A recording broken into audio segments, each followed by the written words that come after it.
tinitingnan po ng Pangulong Duterte yung pong mga larawan na nakahilera po dyan sa gallery area po bago ho pumasok po to ng plenary hall. Ayun.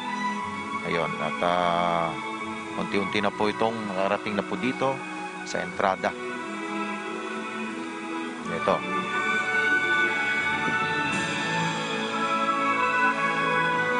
Ayun. Mga larawan po ng mga dati po mga House Speakers ng House of Representatives.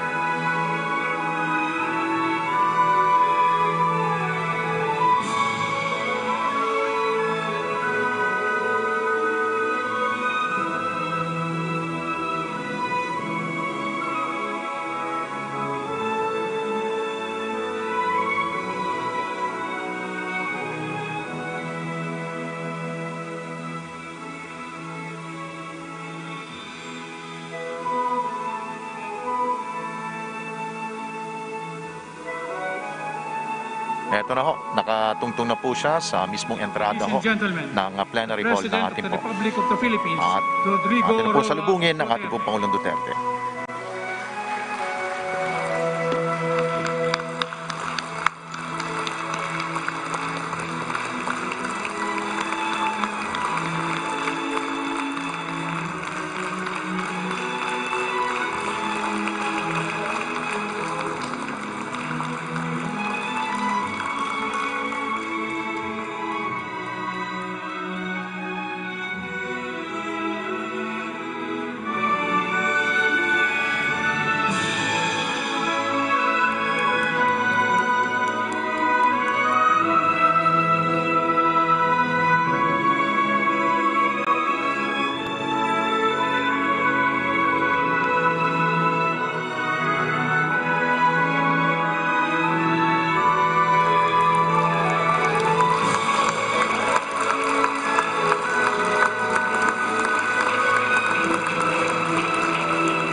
On the part of the Senate, the joint session is called to order.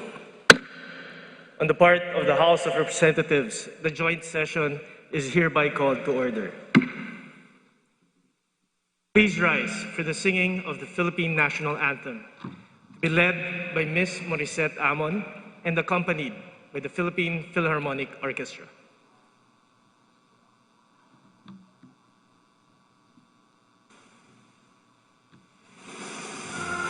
Pag-ibig, penas ng sinaganan, alap ng puso, sa dibdib mo'y buhay. Lupang hinirang, duyan ka ng magiting, sa mandulupig, di ka pasisihin. Sa dagat at bundok, sa simoy at sa langit mong baka, may dilag ang tula at awit sa paglayang minamahal.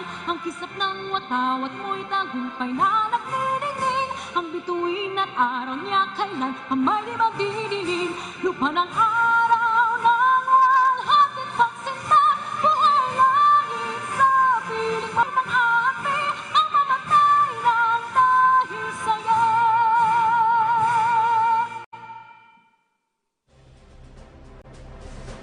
Please remain standing for the nation's prayer.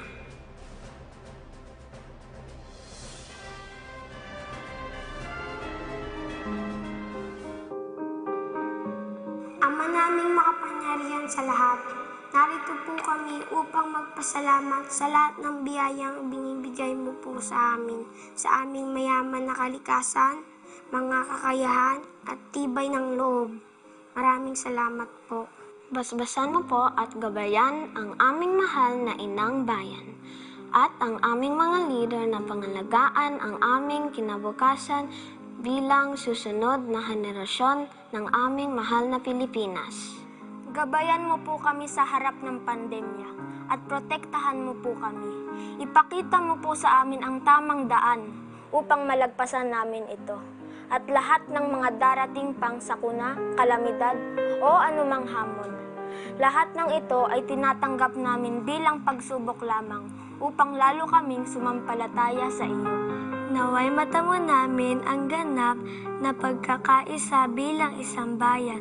Turuan mo po kaming maging mapagkumbaba at laging unahin ang aming kapwa bago ang aming mga sarili, lalo na ang mga kapuspalad, mga dumaraing at ang mga nais na marinig, pati na rin ang mga kababayan naming naghahatid ng mahalagang serbisyo sa kapwa, maging dito sa Pilipinas o sa ibang bansa. Patatagin mo po sana kami bilang tao at bilang isang bayan na laging nananalig at naniniwalang hindi mo po kami pababayaan kailanman. Salamat, Panginoon, sa lahat ng iyong blessing sa amin. Ito po ang aming dasal. Amen.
SONA crowd that ever happened here.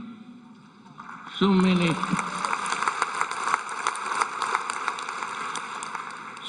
beautiful faces, and you only have to guess when you see the full face of the person. Senate President Vicente Soto III and the honorable members of Arroyo, Joseph Ejercito Estrada, the Chief Justice Alexander Gismondo, and the Justices of the Supreme Court, Executive Secretary Salvador Medialdia, and the members of the Cabinet, Dean of the Diplomatic Corps, His Excellency Archbishop Charles John Brown, and the distinguished members of the Diplomatic Corps. My fellow government workers, and of course, to my lovely wife, Hanilet, mga mahal kong kababayan,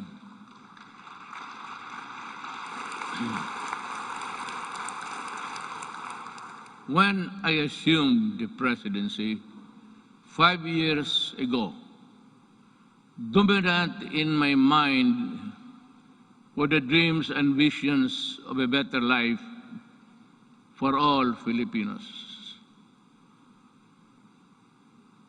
I saw them as reachable through the institution of reforms and radical changes in both in the structure of government and the mode of governance. Changes designed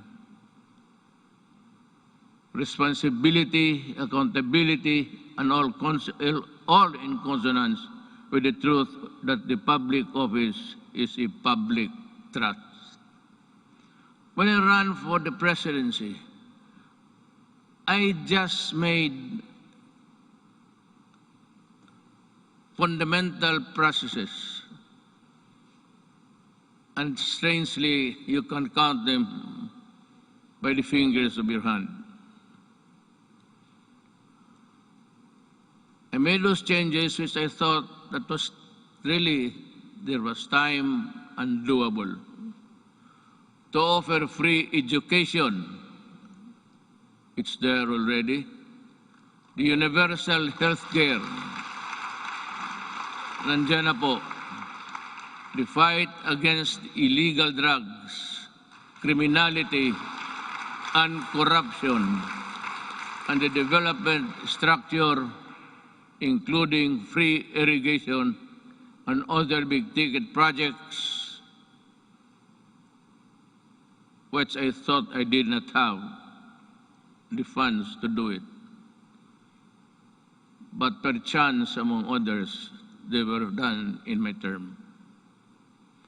Today, as I approach my term, my end of my term, I have less visions, but more remembrances. But mine is not to review or to second guess what might have been, but to bear and respond with the urgency of the unforeseen events as they unfold. Even before I took the oath of office, and everyone else, I suppose, knew the gravity of the enormity of the problems that the country was facing. And precisely because of that awareness, I was driven to hasten implementation of changes which I believe the country needed, keeping in mind that the Constitution afforded me only 6 years to make those changes happen. Making a difference within the constitutional time frame is what I was up against. But no one gets by legally without warming to the needle's eye of the constitutional imperatives. That is why I cajoled, I shielded, I pushed, and I tangled with men of wealth and influence who were oblivious to the anguish and pleas of the weak and impoverished. With men of wealth and influence who were oblivious to the anguish and pleas of the weak and impoverished. And for that, I was pilloried to no end. But I did not succumb to the attacks, and neither did I allow criticisms, however intense, dampen my determination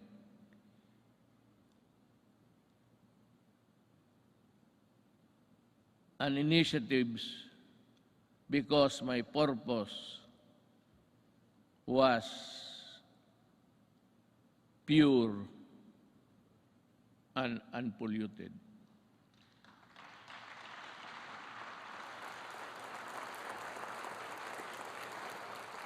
While we were busy instituting reforms, the twin augurs of illegal drugs and corruption laid low for a while, only to resurface as still with us. And make no mistake about it, corruption is but another term of stealing people's money. dashing in its wake a nation's goals and aspirations. Due to the brilliant programs and excellent work of our economic managers and the extraordinary cooperation between the executive and legislative branches of government.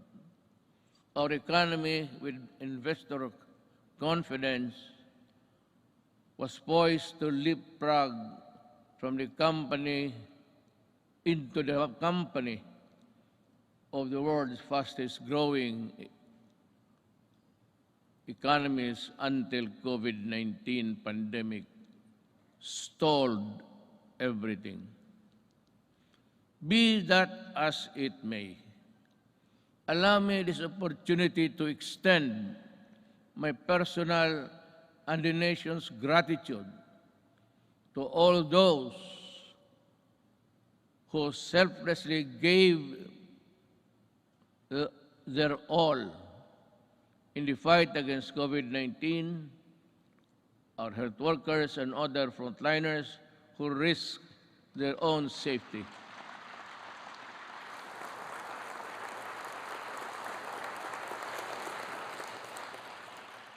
To keep our essential health services and our food supply chain running, boosting the economy activity and ensure peace and order in our communities. I would like also to extend my deepest appreciation for the generosity of the private sector who came to the government's aid in fighting COVID-19.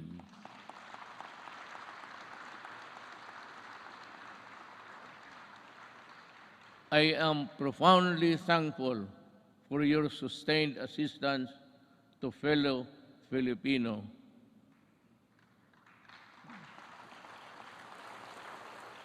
And amidst the same deleterious effect of the pandemic to our respective industries, let me assure you that the government is committed to assess the private sector to regain the commercial vibrance of the country prior to the pandemic.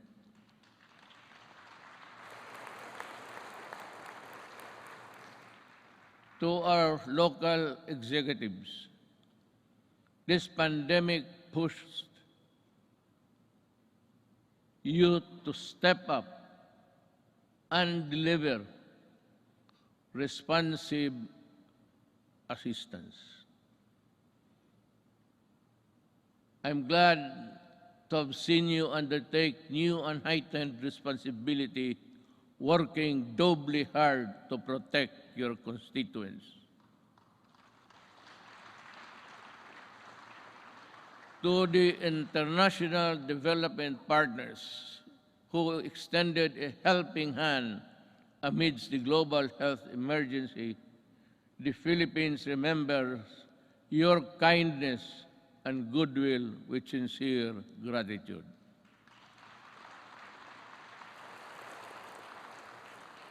And to all of you who answered the call to protect one another by adhering to our nation's protocols, daghang salamat.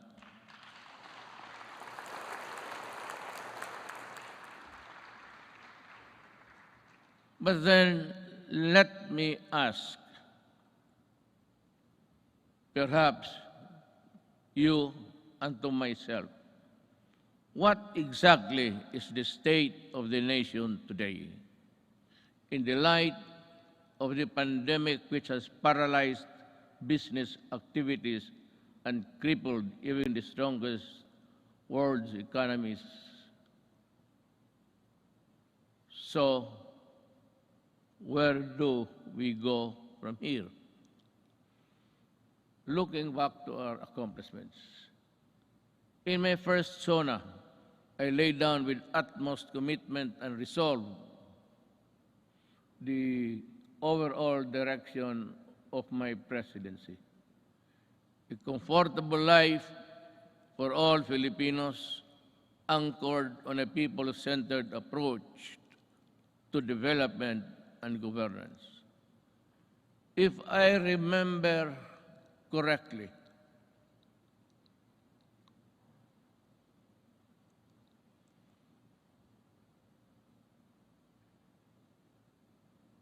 my administration,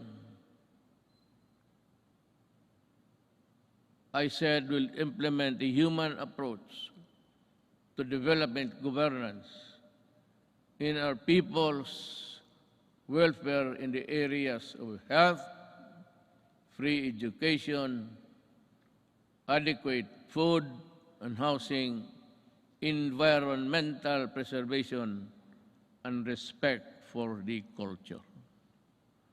I bore no illusions that steering a nation towards a comfortable life for every Filipino would be easy. Indeed, the past 5 years have truly been challenging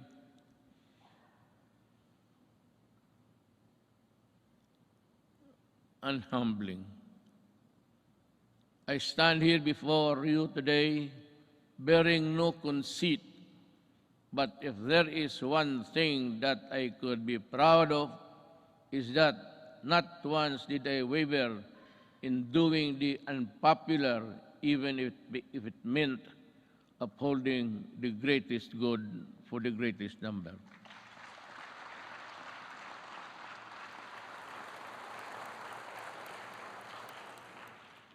Before I took office, our country was beset with communist insurgency scattered across the nation.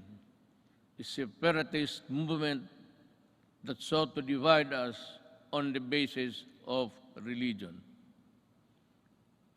and religion's deficiencies, and the proliferation of illegal drugs and criminality. Our armed forces were ill-equipped to deal with internal and external threats, while the police force had been overwhelmed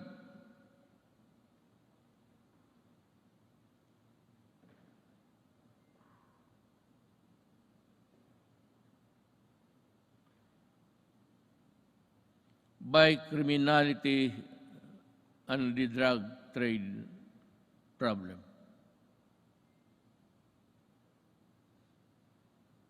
This is why I made it a priority to strengthen the institution, boost the morale of the men and women of the armed forces of the Philippines and the Philippine National Police and other armed services.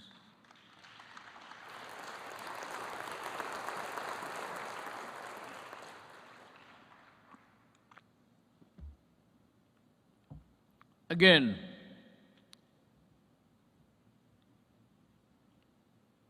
I thank Congress for working with the Executive Department in enhancing capabilities of the AFP and PNP through our modernization program.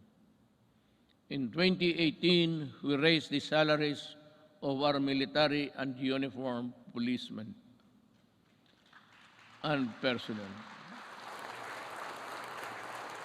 to a level commensurate to the critical role they play in upholding national security and maintaining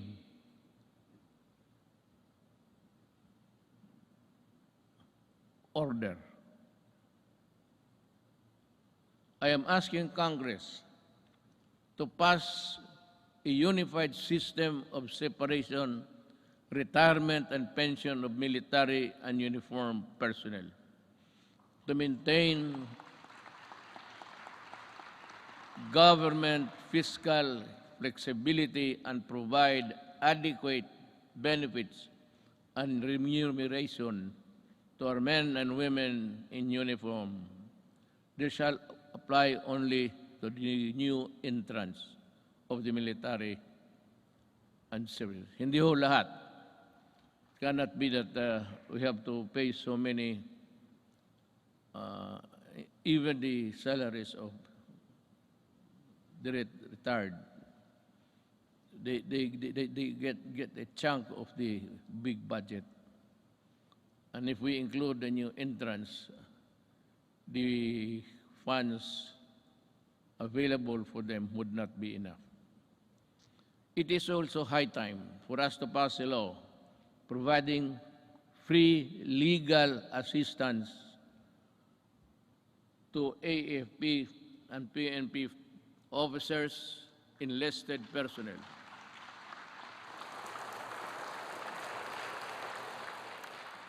To help them from charges arising from incidents related to the performance of official duty. The continuous upgrading of our defense capability shall ensure that we shall uphold our territorial integrity and sovereignty from external and security threats. Among the new additions,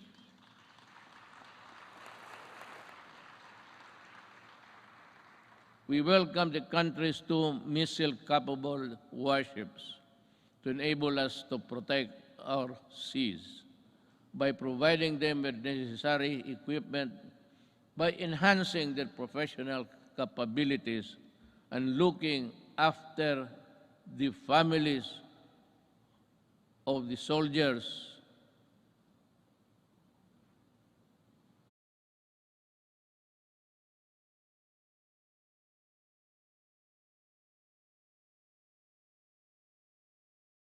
and our military and police institution. We also inspire them to serve this nation with the highest degree of loyalty and patriotism. We enable them to carry out their mandate to defeat all enemies of the state, whatever the cost. Indeed, I am proud of the accomplishments of our troops in securing our nation against all threats to our democratic institution.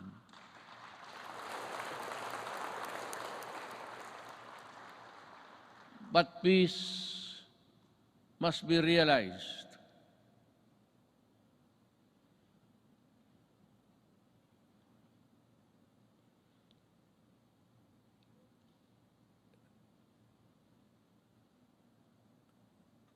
Peace and security is not only just a military concern. That is why we deviated from the traditional purely military approach in dealing with matters of national security. With the creation of the National Task Force to End Communist Armed Conflict, or NTF-LCAC, we have made great strides in addressing the root causes of this conflict by empowering our kababayans who have been used by the communists for many decades. In our continuing effort to build state of safe and conflict-resilient barangays, we have worked towards the sustainable rehabilitation and development of communities where the communists used to operate. Through the NTF-LCAC, we invested in farm-to-market roads, school buildings, water and sanitation, health stations, and livelihood. Alam mo, kasali na tayo dito lahat. Always, every law or every regulation must pass Congress, of course, to the President. But sometimes, in our,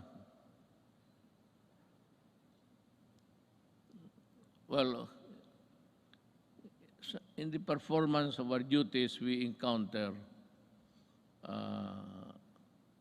the not so nice of confronting each other. But because of these interventions, more than 70 former 70,000, 17, I'm sorry, former communist rebels have surrendered to government. They have returned to the folds of the law and are happily reintegrating programs or their local eclipse.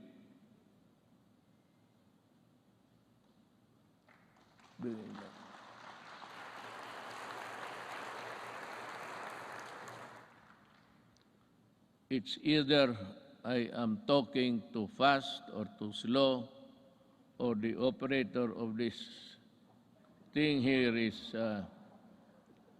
drowsy.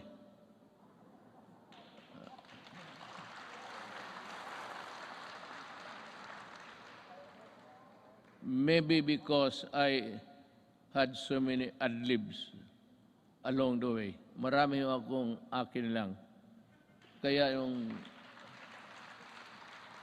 nahinto ako when I stop and I'm process something in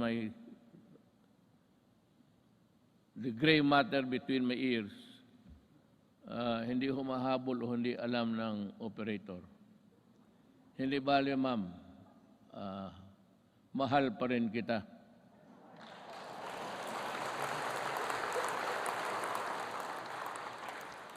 Lalaki ba ito o yung mga babae? Kagabi yung mga babae, sila? Sabihin mo sa kanila, magipagkita ako maya. I will embrace them for their punctuality in operating this, this strange machine that gives you the speech.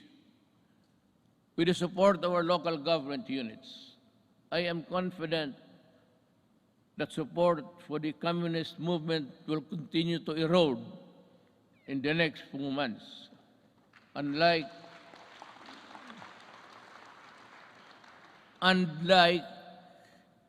the decades-old Moro rebellion in Mindanao, we also bring an end to the armed struggle of the communists once and for all.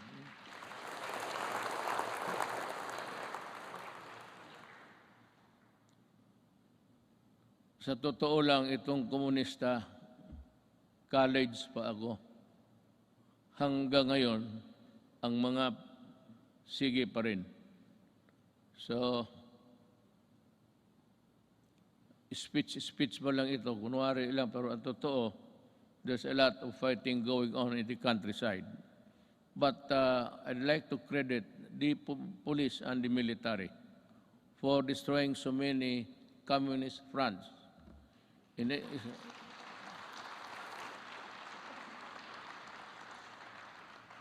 think they have destroyed more than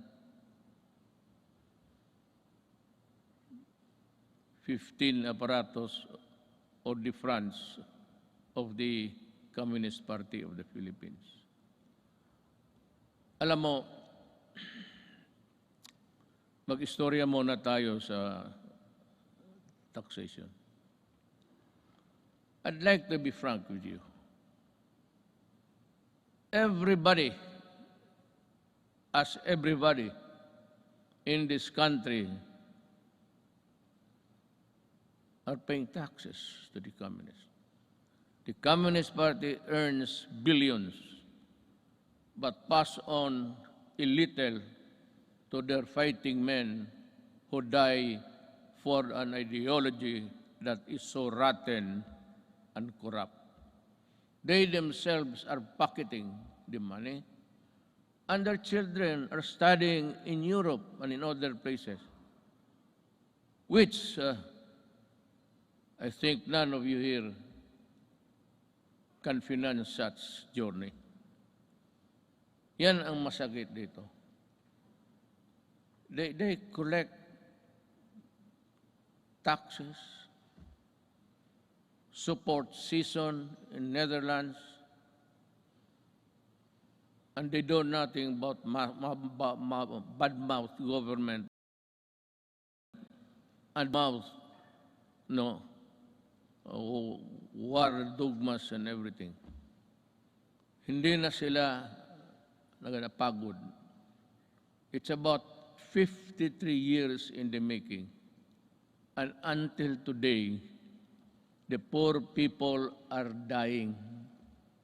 The cadres, and most of them belonging to the indigenous tribes of our country, are fighting a losing battle between the communists and the government.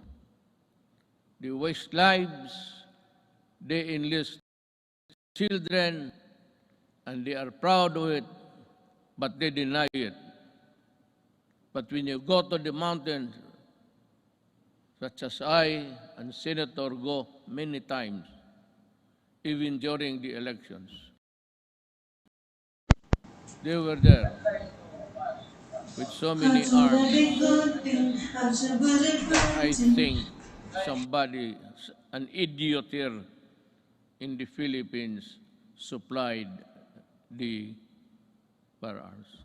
I'd like to ask Congress, especially Senator Bato, kindly dig on, because we have identified the person who imported the AK-47 into this country on the pretext of using it in the security, providing security and guards in business establishments and for those who can afford their home.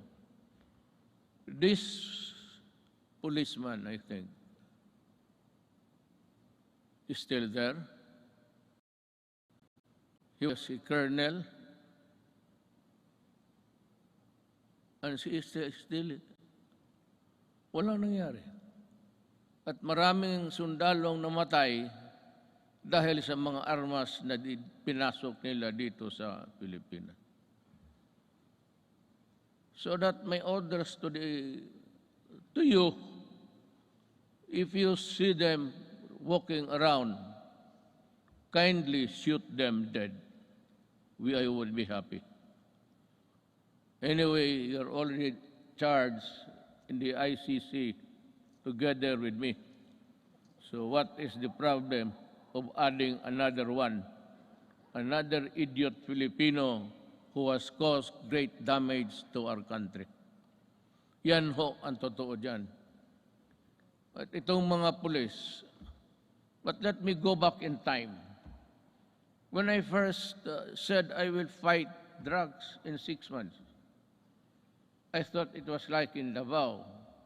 You can either coerce, intimidate, or bribe them, or give them money. I said, lumabas kayo ng Davao, doon kayo magkalat sa Luzon at sa ibang lugar. Huwag dito sa Davao. Naniniwala naman ang mga ulol at we were able to attain a sense of normalcy in the city.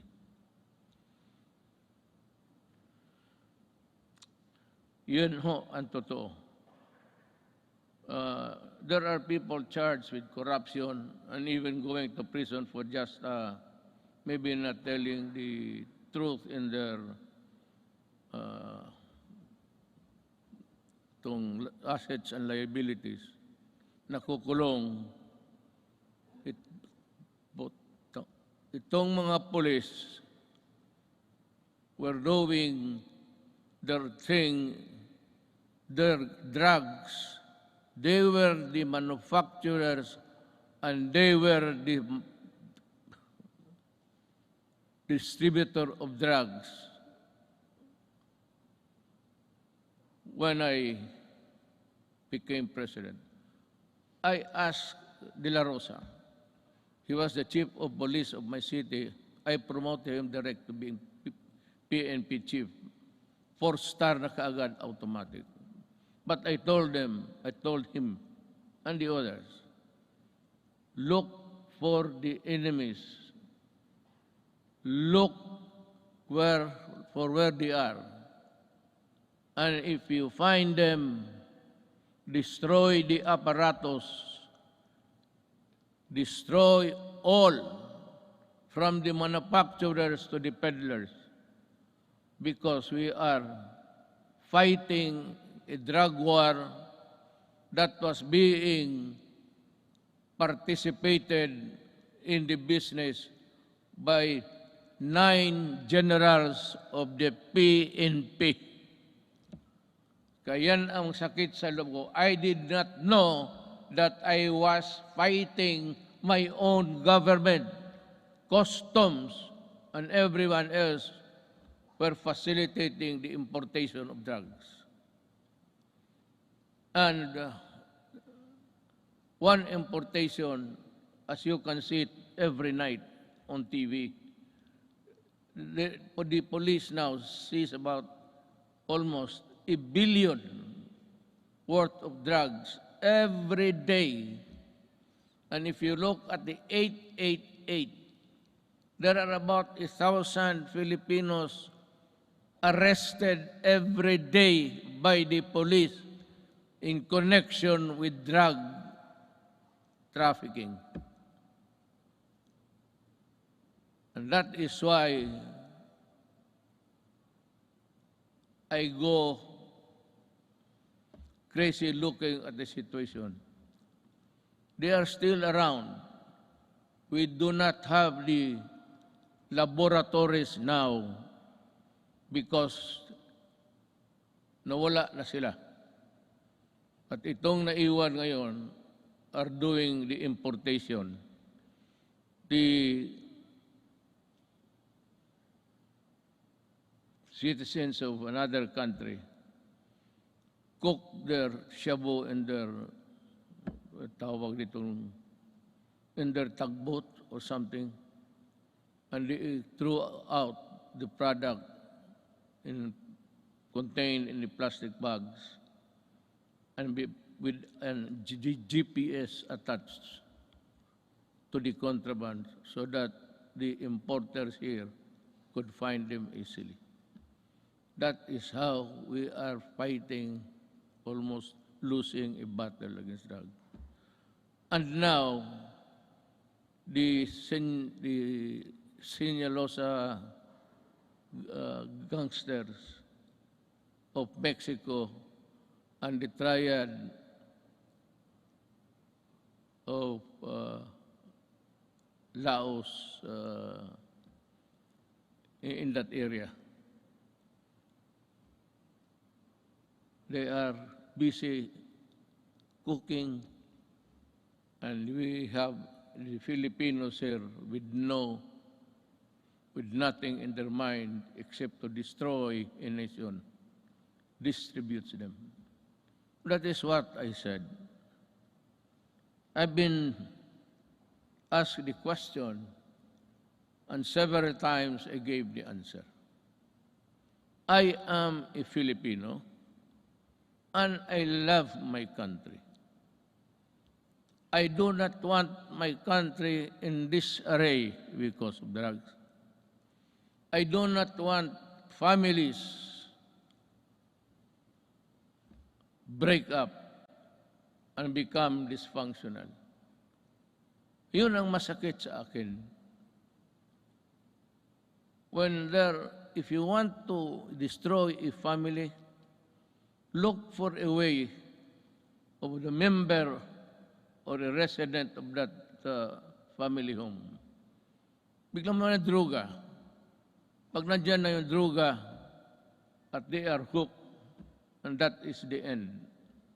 Sometimes families are separated because of drugs, becomes dysfunctional, at yung mga masawa magpunta doon sa abroad, ika nga, to look for jobs. And you know, in the Middle East, I am not attributing it to any particular country, but there are tribes in the Middle East who are employing our Filipina citizens, and they are uniform. Everybody who comes here home, ask them how many hours of sleep they have. They said it's only 3 to 4 hours. And the food is hagwas. And the sacrifice, because they send money to the families back home, and thinking all the time that the money was spent usefully, only to realize when she comes home that that family has already dispersed to nowhere. Bakit yan? Because itong mga durugista sa baba, itong peddlers, itong basurero, tawag, it's street lingo, they look for families na may mga nanay, tatay nagtrabaho, ang tatay or nanay nagtatrabaho sa abroad. And to think na iniiwan nila ang mga anak nila kung saan-saan na lang to their neighbors at the tender age of 3 to 4, 5, it breaks your heart.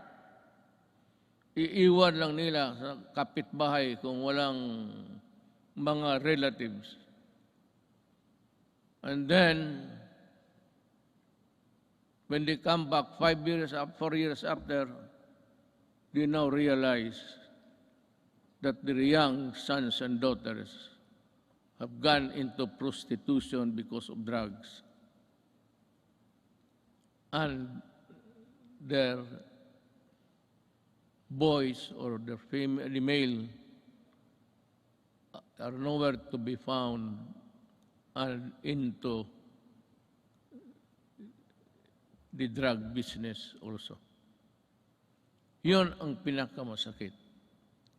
Masakit sa akin na ang Pilipina pumunta doon para magtrabaho because sexual abuse in some tribes in the Middle East have this notion that if you are a slave or you are a paid person working for them, sexual abuse becomes part of the territory. Kaya dyan ako pumuputok at nakakita ko yung mga pamilya na sira. And to think that they labored without sleep, eating, I said, garbage, and not being allowed to go to their own church to pray, well, that is prohibited by them. And we have been, just because of their money that they get, we just look the other way around, but still being, bothered every night and day, what will happen to the next succeeding group of. That is why I have in this speech, I talk about slavery. Pero yan, magprangka ako, I will never deny, and the ICC can record it. Those who destroy my country, I will kill you. And those who destroy the young people of our country, I will kill you. Talagang nangyariin kita because I love my country. You can do it the legal way, but it would take you months and years. And you know what? The statistics I just learned the other night, that plenty of those who are in the middle class have been released from prison despite the fact that they are charged of trafficking which is non-bailable, and most of them are out. Babae pati lalaki ang kaso. And that is why I said, I toyed with the idea. I said, if there is still space, with due respect to the Senate President, he is a good man. He can become a good Vice President. He is holy. Ngayon, hindi na siya nahuhuli. Noon, huling-huli siya. But with due respect to Senator Soto, who's also running for the Vice Presidency, he is a capable man, a good man, and a Filipino.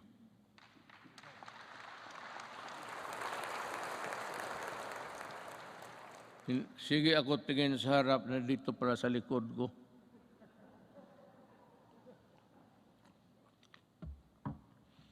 You know, when you are old, I've been in politics, mayor for 23 years, 5 years as a congressman dito. I work here. And 4 years working as vice mayor for my daughter, Sarah. And the presidency.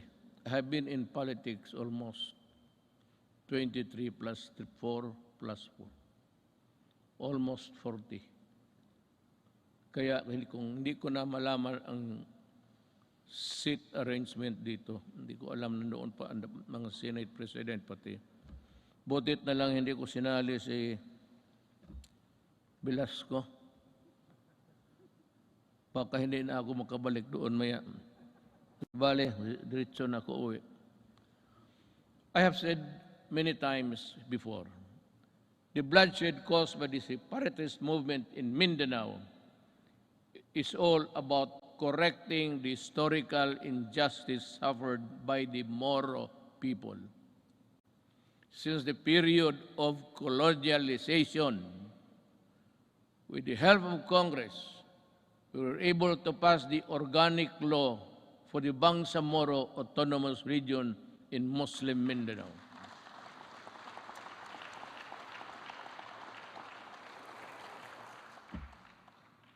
Finally fulfilling a promise that was decades in the making.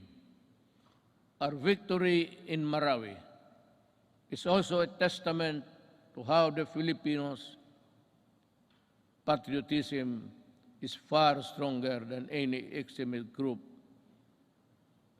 As I have said before many times, there is no room for lawlessness in this country.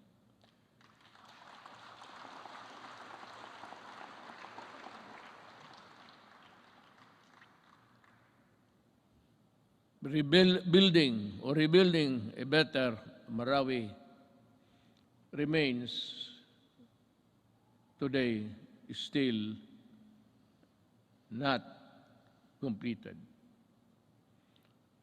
To Task Force Bangon Marawi, we need to race against time, and you have to finish the necessary work for to rehabilitate the war-torn city and bring back its families back home. Now, let me talk again about the drugs. I was just ahead because I was talking something else. Nag-segue ako. While we have made great strides in ending rebellion and insurgency in various parts of the country, we still have a long way in our fight against the proliferation of drugs. This problem has hounded our country for several decades, destroying families and degrading the moral fiber of our society.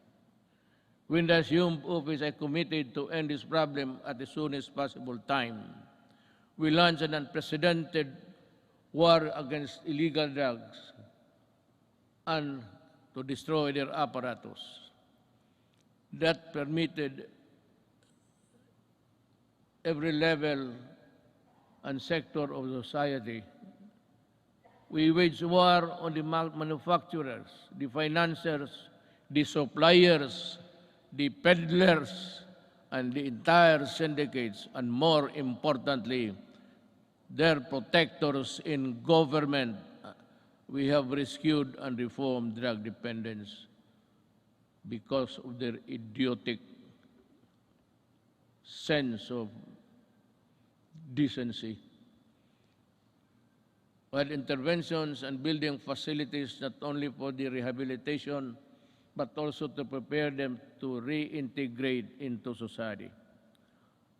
Our unyielding campaign led to the surrender of millions of drug dependents and neutralization, capture, and prosecution of thousands of drug personalities.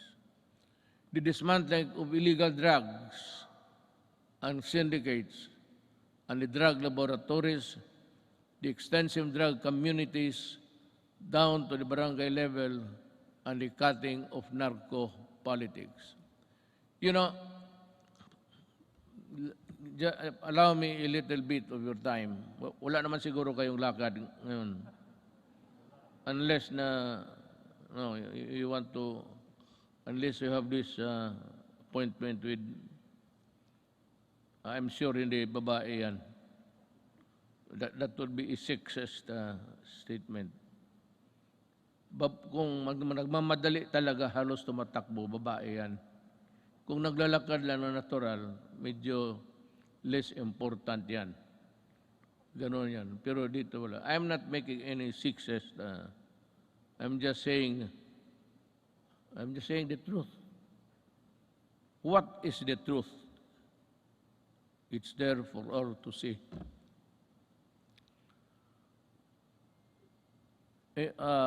Let me talk about our quest for infrastructure development. 5 years ago, the first thing I made sure was to increase our infrastructure spending to an average of 5% of the country's GDP. This is significantly higher than infrastructure spending of each and past 4 administrations. Thanks to the comprehensive tax reform program that enabled us to fund critical infrastructure projects, today we can see the tangible results all around. MRT-3, with its frequent breakdowns and unloading of passengers mid-rail, was a horror. That was for the daily commuters to endure in the past. Now, MRT-3 no longer unloads passengers but to their destinations. The waiting time between trains had been significantly reduced to 10 trains running at only 30 kilometers per hour before. Now MRT runs 23 trains at 60 kilometers per hour. We have taken away the misery of public commuting. We also pursue the completion of the LRT to East Extension Project by extending Line 2 and adding 2 more stations. We have reduced travel time between Manila and Antipolo from the usual 2 to 3 hours to only just 40 minutes. Thanks to our partnership with the private sector, we are able to open Stage 3 of the Metro Manila Skyway in January this year. This decongested EDSA and other major roads in Metro Manila. On Independence Day last month, we also inaugurated the Calayan Bridge, part of the BGC Ortigas Center Link project, which will reduce the usual 1-hour travel time between the 2 business districts in just 12 minutes. Beyond Metro Manila, we are pursuing several high-impact projects that will be completed within my term and perhaps in the following years. It's a question of money. Just this July, we inspected the newly built passenger terminal building of the Clark International Airport. The new and modern passenger terminal is equipped with the latest state-of-art technology. This can accommodate 8 million passengers, alleviate air traffic congestion at the Naya Airport, as well as serve a major growth driver and gateway to northern and central Luzon.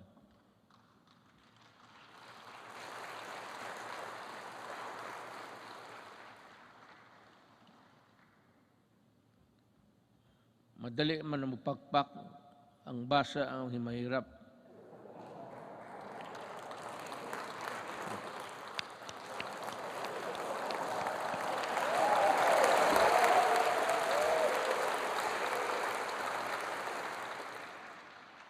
To help promote equitable development, we also completed several roads leading to important trade corridors. Last year, we completed the construction of the Poro Point Free Port Zone Road in La Union, which improved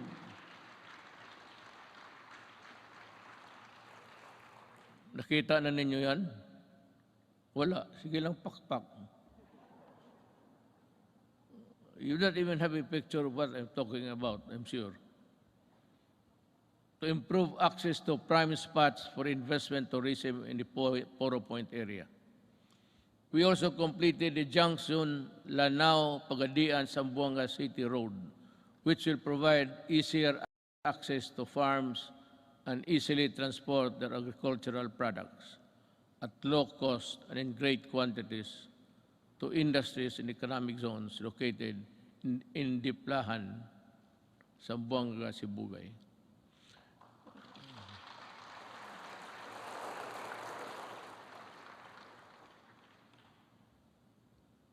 The Sorsogon City in Bicol, inuna namin yan kasi mahal ko ang mga Bicolano.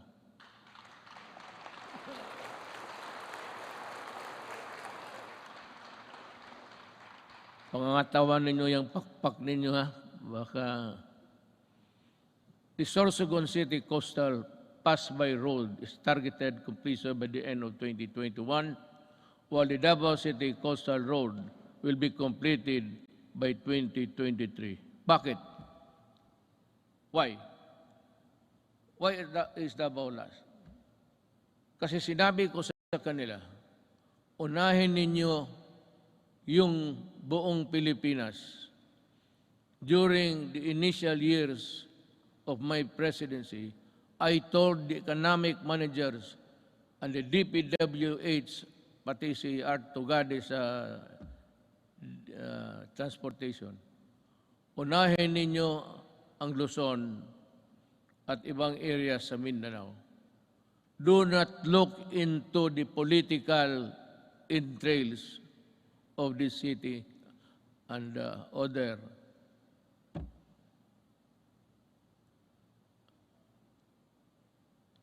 provinces. Sinadya ko talaga na ipanghuli ang Davao. Kaya for the Davaoenos, you must understand that we cannot really unahin natin yung, kasi taga dyan ako eh. Kung hindi ako sigurado taga Davao, tapos na yan, pareho ng iba. Kaya lang sinabi ko, make Davao the last priority. At, totoo yan. Sorsogon is a little politics, but that's the territory of our Vice President, Lene Robredo. Are you here, ma'am?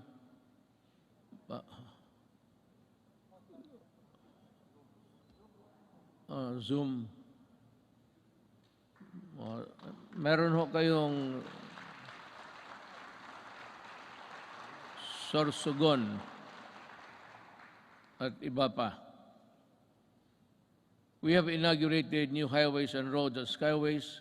We have bought new trains, and these are a testament that we have greatly eased the grueling experience of traveling and commuting. And to sustain our momentum in infrastructure development, I have directed DPWH, DTR, NEDA, Department of Finance, and DBM to be on full speed to ensure that our flagship project will be completed within my term, especially those that could help disperse economic activity outside of the densely populated Metro Manila. I thus earnestly call upon our LGU and private sector partners to help us speed and go for the earliest realization towards our flagship project, infrastructure, and others. Let me dwell about governance. As we improve the connectivity, we work towards greater convenience for our travelers. We have extended the validity of the Philippine passport to 10 years to lessen the burden of our traveling travelers and OFWs. We have also gone beyond merely addressing the 3 million backlog of the driver's licenses in 2016. We also extended for the new cards the validity of the driver's license to 5 years, and addedly, we shall begin the issuance of these driver's licenses within 10 years, which would be good for 10 years if there is no traffic violation. So, punta ka doon sa LTO, maybe you have a good sight. Merong ano yan eh. I think there's an examination there somewhere to test your ability to drive safely. And you go back 10 years after, and you think that you still have the good sight, and your reflexes are still good. 10 years, maraming banggaan yan. Sigurado ako. You know, after 10 years, after 5, there should be a stricter measure to issue the 10 years validity of a driver's license by imposing stringent requirements to test the essential functions of eyesight, then the hearing. Yung iba, hindi na nakakarinig ng serbato eh. And so, I have to, 10 years is too long. So I like it. It's good. But we should have, as I said, in 5 years, we should go there for a medical makeover. Tingnan lang kung kaya pa.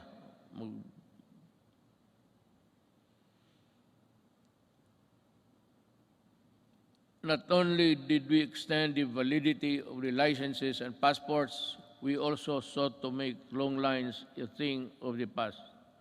By streamlining government processes, these efforts are embodied in the Ease of Doing Business Act, which Congress passed on 2018. Thank you, Congress.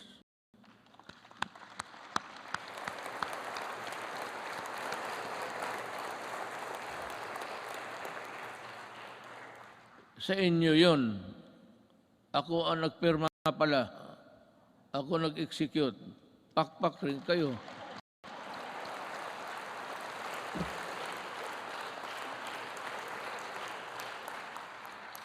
Dapat ganun ang SONA. Sabihin mo lahat. At sabihin mo na your, not really your qualms, but your misgivings somewhere there.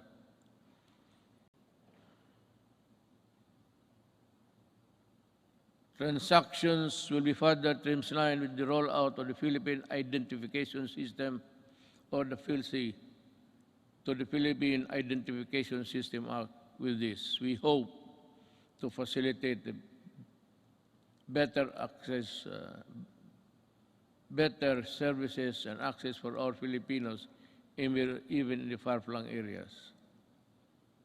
I want to say something about this, but I'm taking too long, you know. We also ensured the modification of the salary schedule for civilian government personnel through the salary standardization, and we hope to pass on this establishment of central business portal, single site, and for all business-related transactions, such as securing business permits, licenses, and clearances on launch earlier this year. It shall be elevated with a global standing in doing business arena and improve our country's competitiveness. Alam mo ito, yung queuing. When I was a mayor, I don't know, but maybe a legislator or a congressman, well, not really that he is higher than the others.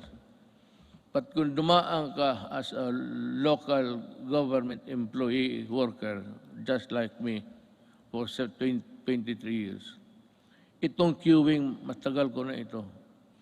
In Davao, ang passport issuances na doon sa likod ng SM.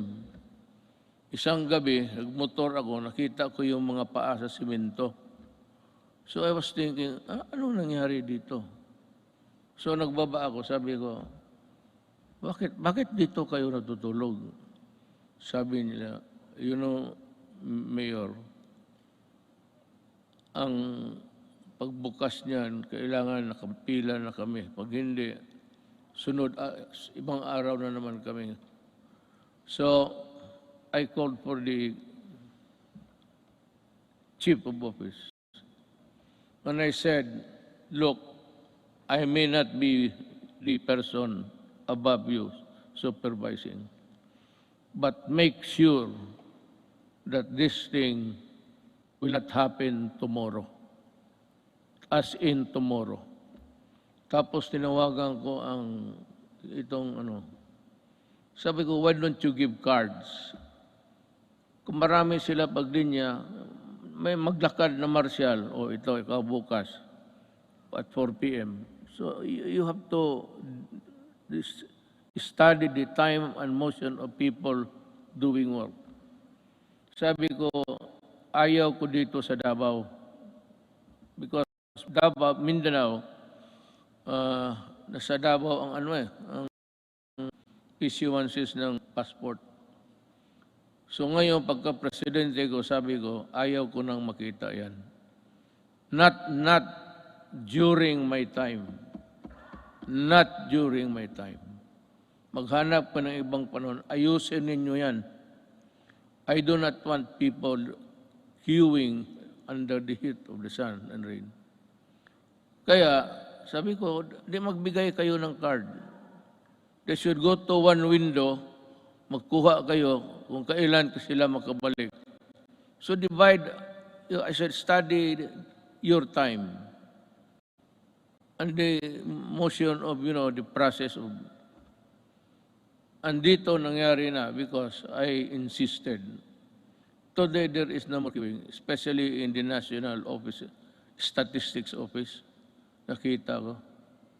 Talagang sabi ko na, either you fix the thing or I will resign tomorrow because I could not bear to see those people. Hindi sa panahon ko, kung hindi ko madala, hindi ko man kayo mapatay, hindi ko kayo mabugbog. Ako ang alis sa gobyerno. Sabi ko, ayusin ninyo yan. Hindi ko gustong makita yan.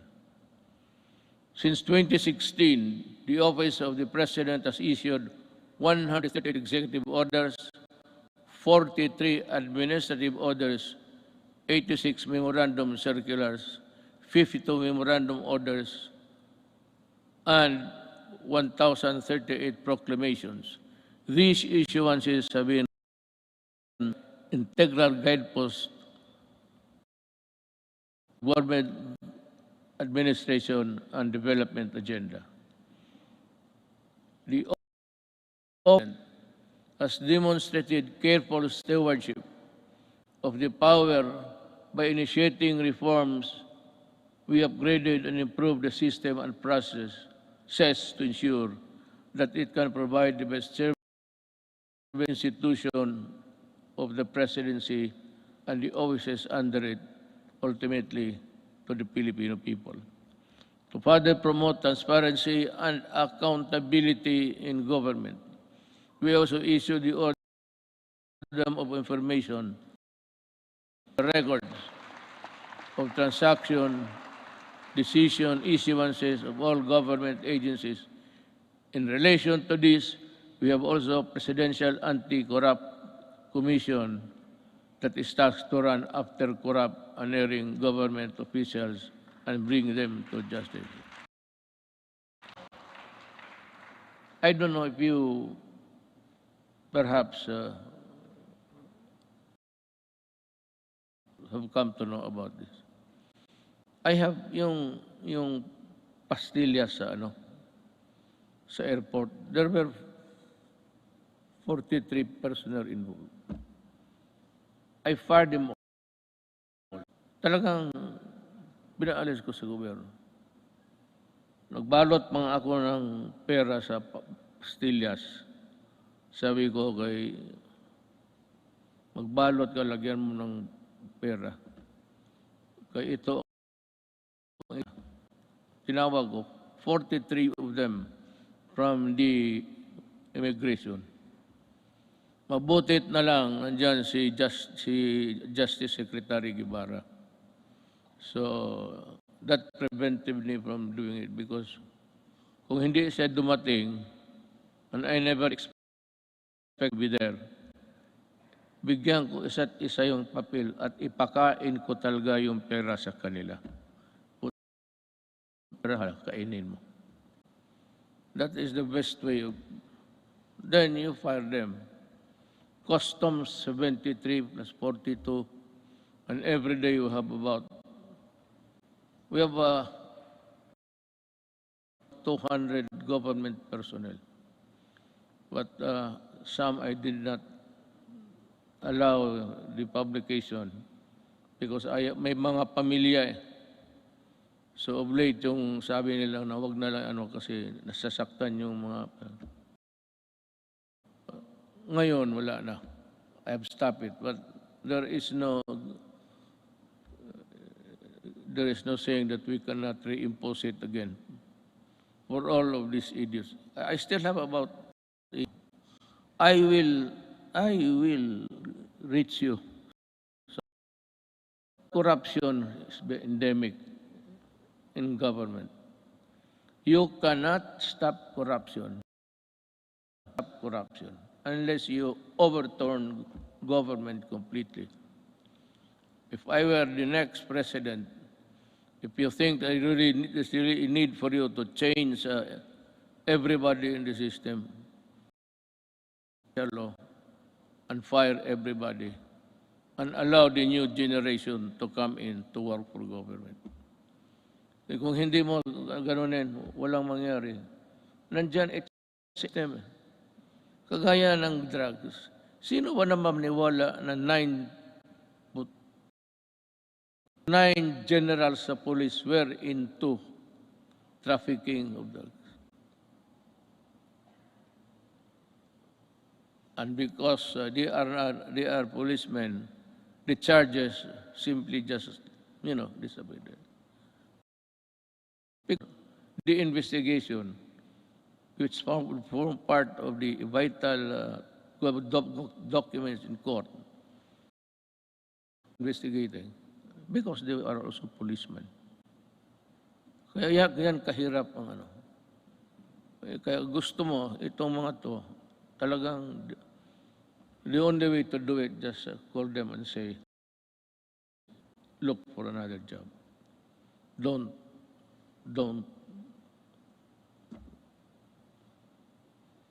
Ganon kahirap.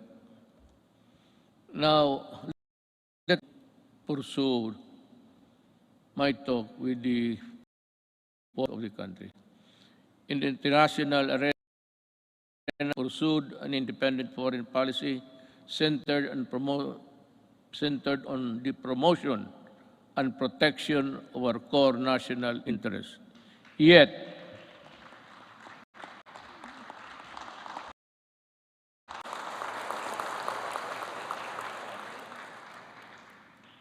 sigurado kayo sa pinakpakan ninyo? We're just laying the predicate of what I'm going to say. Yet, we continue. I will just give the cue, then you clap your hands. Yet, biro lang yan. We continue to work with all nations and seek partnerships that work. Because despite differences, it is an independent world where interests and objectives intersect.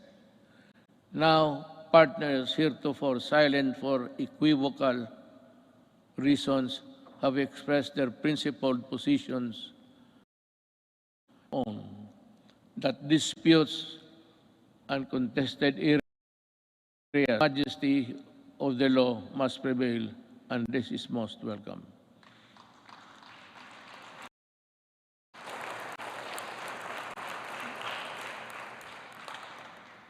To our friends in ASEAN and around the world, thank you for supporting my country and people where it truly matters.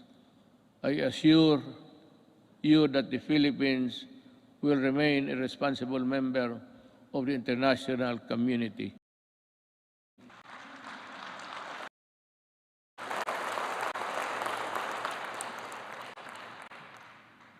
And we will work with you to achieve our shared objectives.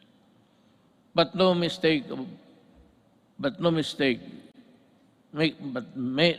no mistake, rather. Gone are the days when the Philippines enacts great powers. We will ours and fight for what is rightfully due to the Filipino people.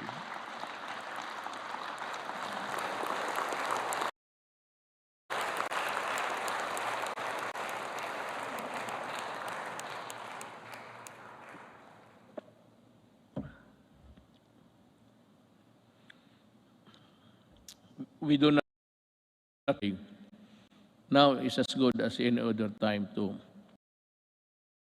from puso mo. This is why we sent back container vans of garbage, because our country is not a dump.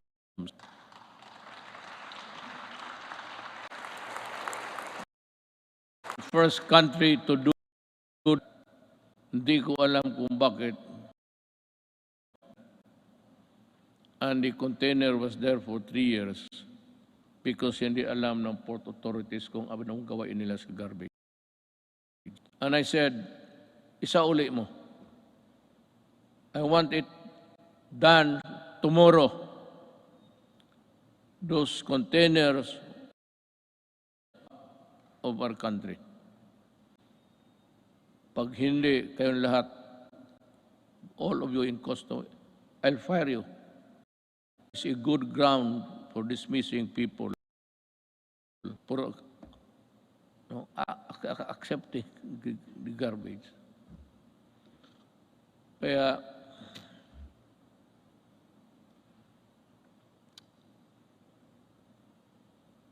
may isa pa.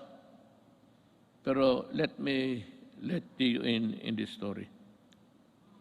The Balingiga bell. We welcome back the bells of Balingiga after many decades because historic wrong.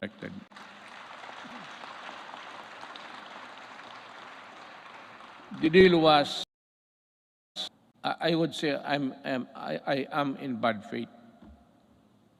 Sigurado yan. I will admit it. But this is the real story. The Americans, soldiers, war veterans, went to see me, I think it was in Aguinaldo, and some million. And on certain terms, they said that you have been invited by Trump to go to America. Have you decided to go there? I said, no. Why? Because I do not like the way that you are treating my country. Why? I said, for one, and there was the clamor now of Balingiga. You return the bells of Balingiga. So that's a war really sacred also to the soldiers. Then it to us, in addition to the religion, the Roman Catholic Filipino Church, the church. Why would to make a deal? Si Hogan he is around. He's a CIA agent. Sabi niya, isauli namin,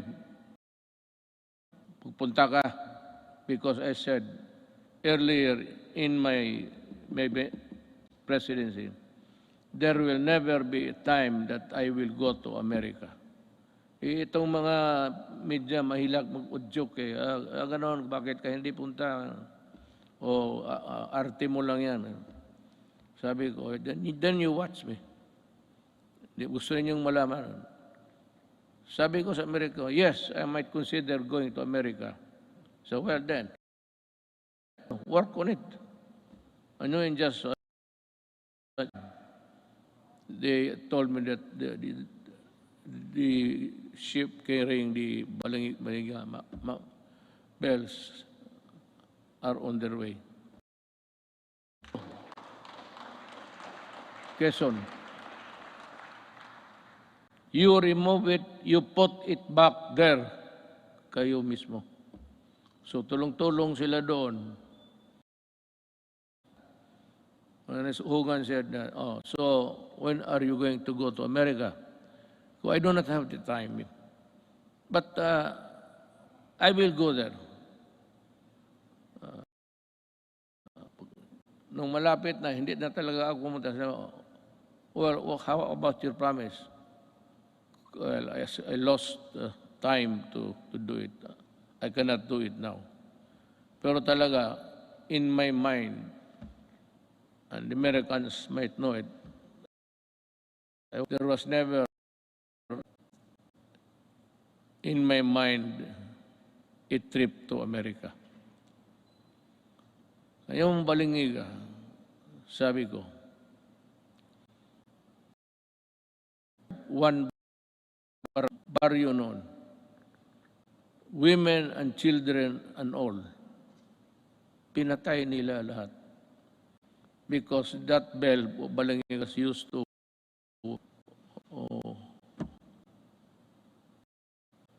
call the people. Sa simbahan yun eh. So yung ginawa nila, every time it is used, the Americans knew that it has a great significance to the Filipinos, the Balingiga. After the massacre of one barangay, how many at the time we would never know. But it was said, isang baryo. Barangay ngayon, baryo noon yan eh. Barrio is an American word. The barrio. They also call the small places in Mexico barrio. The Americans borrowed it from the Spaniards, barrio. So sabi ko, you really got it at the expense of the blood of Filipinos. I do not hurry me up. if I go to America, it will be in my own time. Pero actually, wala ako. I have not been to America for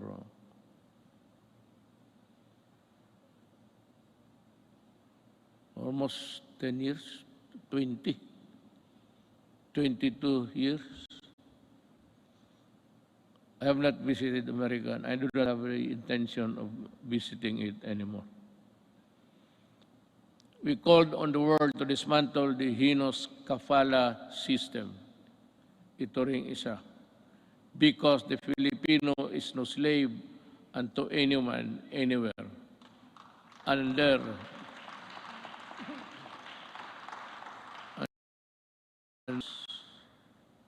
no room for modern-day slavery. We helped start a new global civil rights movement for the migrant worker. And we asserted the arbitration ruling on the South China Sea clearly and in no uncertain terms, bilaterally, and the ASEAN, and finally at the United Nations General Assembly. And let me talk about that. I said in the September of last year, the arbitral award is now part of the international law and beyond compromise and beyond the reach of the passing governments to dilute, to diminish, or abandon.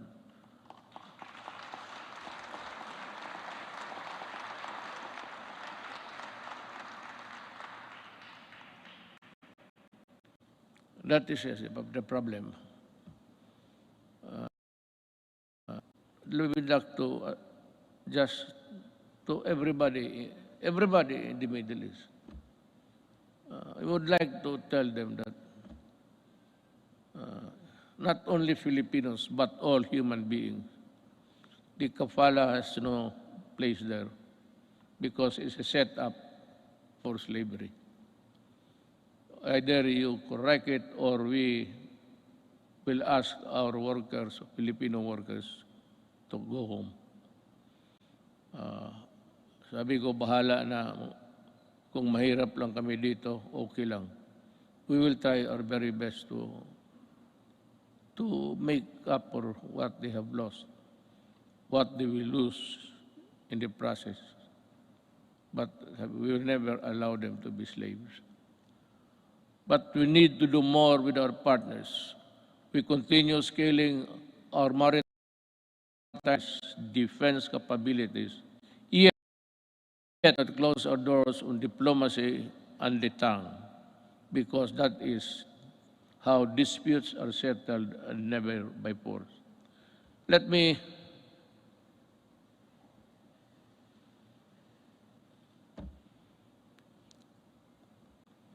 alam mo, I respect the opinion. You should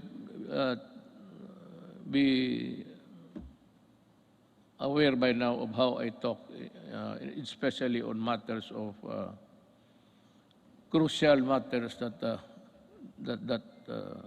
involves the country. Ito bang arbitral ruling? I've said it in I think the later part of this. I said that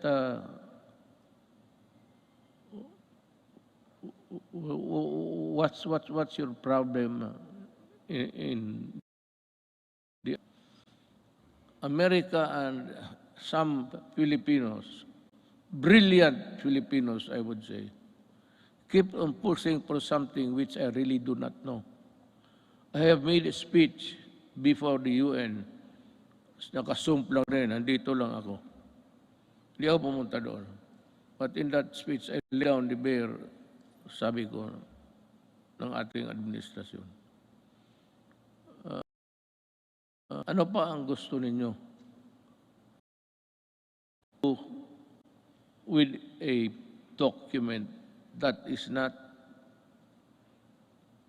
bind China because they were never a part of that arbitration. there was really no arbitration at all because it was only the Philippine side was served. Well and good.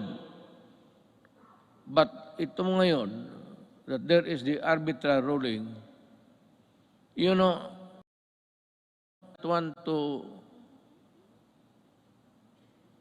insult these people pushing me for something more than what I can handle.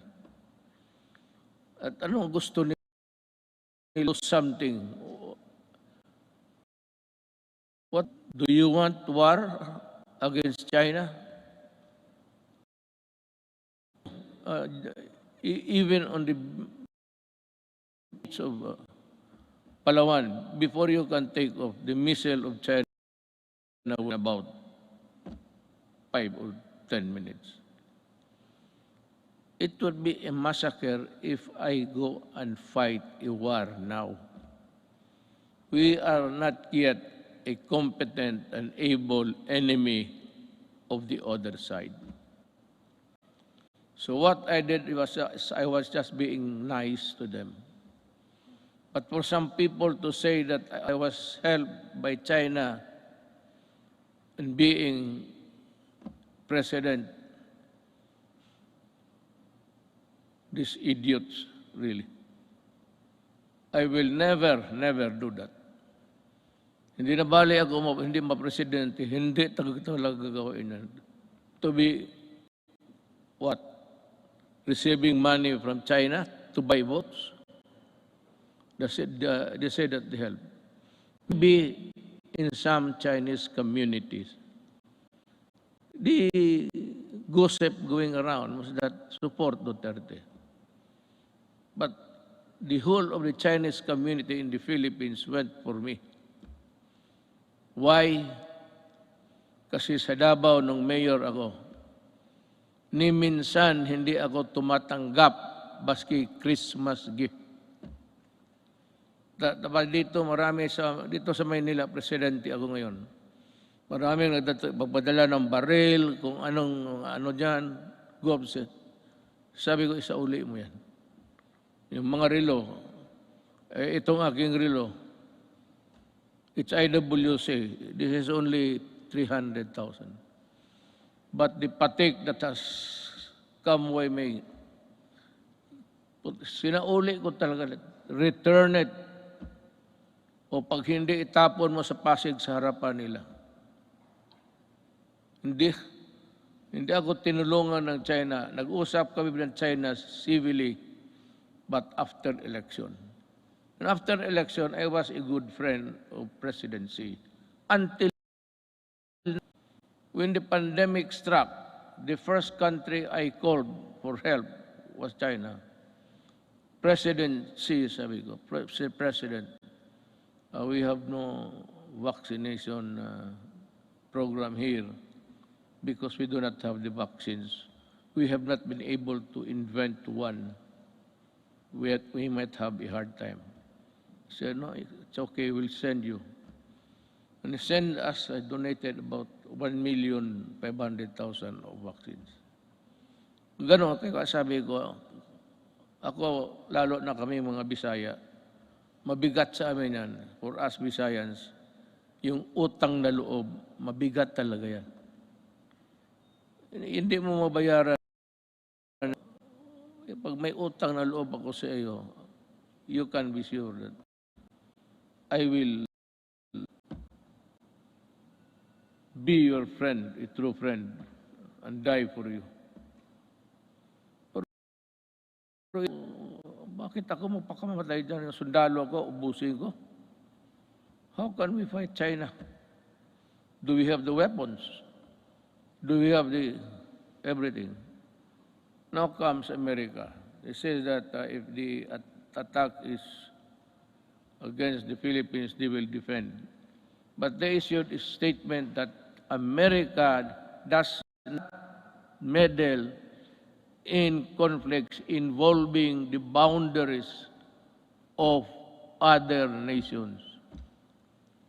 And if America has to go to war, you would have to go to Congress to get, American Congress to get that authority to go to war. That is why many presidents, hindi na lang, it was just not an error, a mistake, a malicious mistake. No president has ever been punished for attacking nations to a fight with nothing. And if they come here, well, ang problema kasi nandito na yung balingiga, sa uli na lang natin, uli. Maybe I'll just return and pag ito it's no big deal to us. You have to bring it until you die. Fulfilling my promise to our coconut farmers and the Filipino people, my administration is to pass the Coconut Farmers and Industry Trust Fund Act.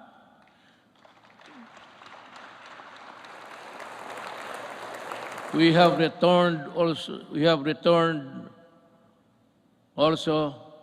the cocoa levy funds to its true and rightful owners, our coconut farmers. The fund estimated to be 75 billion, which will be utilized according to the plans and programs Farmers and Industry Development Plan for the direct benefit of the farmers and the development of the coconut industry. In our effort to ensure that food is within reach, we work for the passage of the rice tariffication law. Despite pushbacks, this resulted in the stabilization of rice supply and food prices and the proceeds from the tariffs that enabled us to provide our farmers with modern machineries that increase their yield and sustaining growth agricultural production. Fulfilled our promise to improve free irrigation. That was the first promise I made in San Miguel, Bulacan when I was campaigning. The farmers invited me to go into farms inside San Miguel, Bulacan. And we had a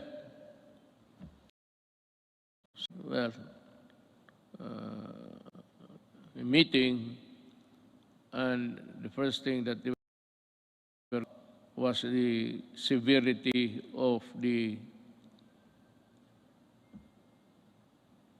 irrigation that they have to pay 5,000 every month, every year. So sabi ko, I will work on it. Free Irrigation Service Act of 2018 is a product that now lowers the cost of agricultural production, especially for poor farmers. We also households so adequate supply of clean water, potable and affordable water is more than a commodity. It is vital. It is a vital public good. This is why my political capital to fight vested interest behind disadvantageous water service contracts. Burden consumers with unjustified prices. With designing concession, water concessions, consumers will be protected at least until 2037. Ganito yan eh. There is this concessionaire, dalawa. Ayaw ko na lang I will not mention names. Pero this is really what happened. Dalawang concessionaires, one in the south and the other is north.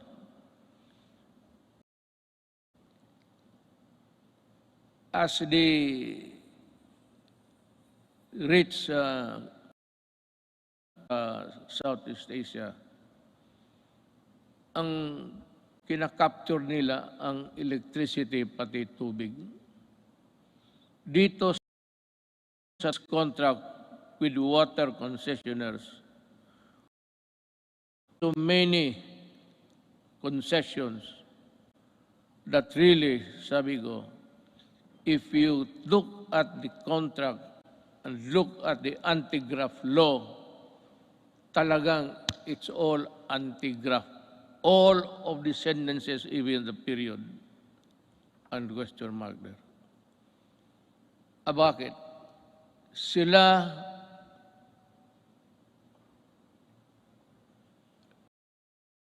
problema sa tax because the people will pay the taxes for them. Sila kung sabi na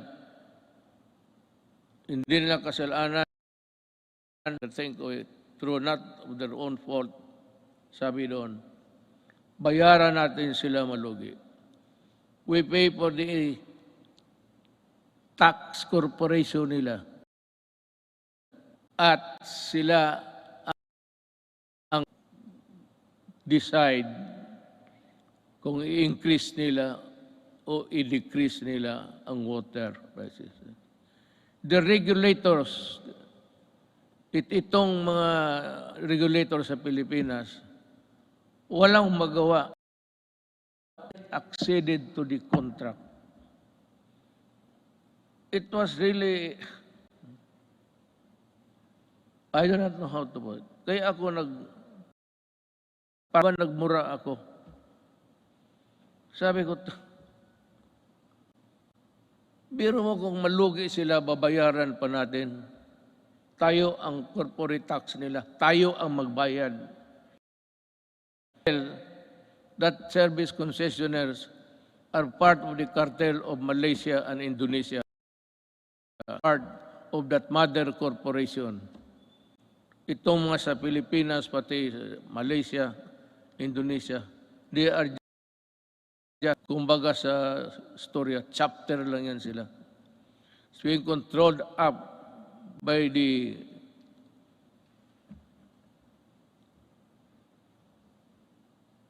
sabi ko, wala ito. I told them, I told Dominguez, tell them that I am no longer honoring the contract. Meron pa payment of itong tax, water treatment plant to be constructed in the plaza site. Yun ang pinirmahan natin. So 1997 up to the present, or up to the month that I blew my top, bayad, ewan ko kung ngayon nagbabayad, there's a, sa water bills ninyo, for enhancement of quality water.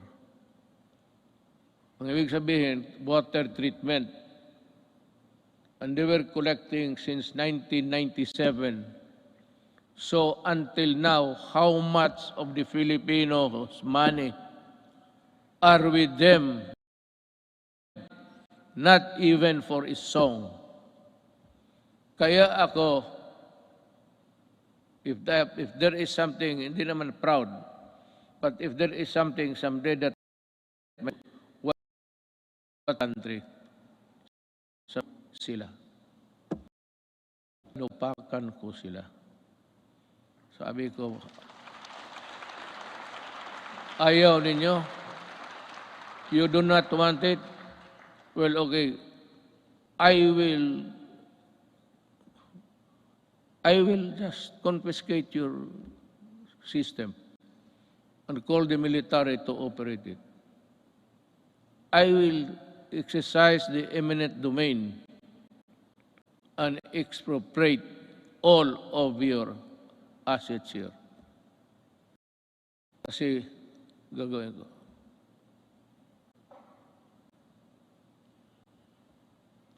Yun ang so that sinabi ko sa military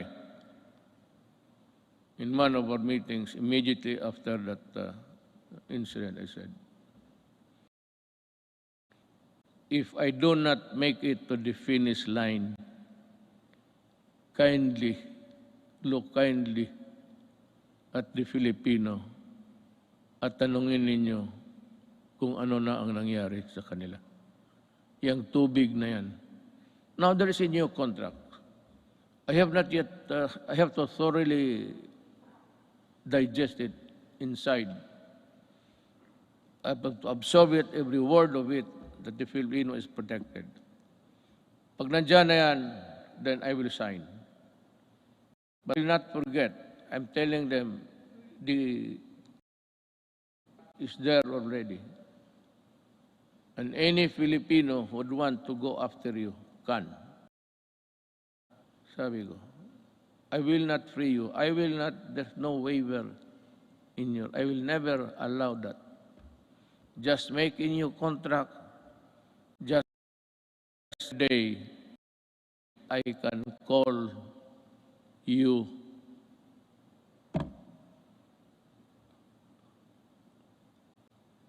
itong frequency ng ABS-CBN. Yan ang pinaka-ideal kasi, you know, frequency is, but there is a spot, kung sa golf is a soft spot, na maganda yung, wala akong problema sa ABS-CBN. They got my money, I'm not for that. They wanted to return it when the case blew up, but they printed all the garbage, including my daughter as a trafficker. May that yun. Because I never wanted to appear vindictive. But itong they are cheating government by the billions in taxes. And they still want that frequency because yan ang pinapag-awayan. No. I will give it to a Filipino na tamang unpay because isa ABS-CBN, yung even their equipments were imported tax-free. Kaya talaga ako hindi magpapayag. They still owe government billions. In the contract dyan sa nakalagay doon. So ang binabayaran nila 4 hectares sa property tax. Suppose occupying 40 hectares. That complex there. Pero papel, yung 4 hectares, yun lang ang binabayaran nila. Kung hindi ba naman, kaya ko sila inaway. Well, our micro, small, and medium enterprises, or MSMEs, constitute 99.6% of our country's businesses and are vital to economic activity, job creation, and poverty reduction. Iparamdam natin ang ating maliliit na negosyante sa ng pondo sa at pag-asenso program since 2017. Meron na tayo. We have the program. The program has provided over 219,000 underprivileged microeconomic entrepreneurs with an alternative to the exploitive lending 5-6. Yan ang nakaano sa, do you know what?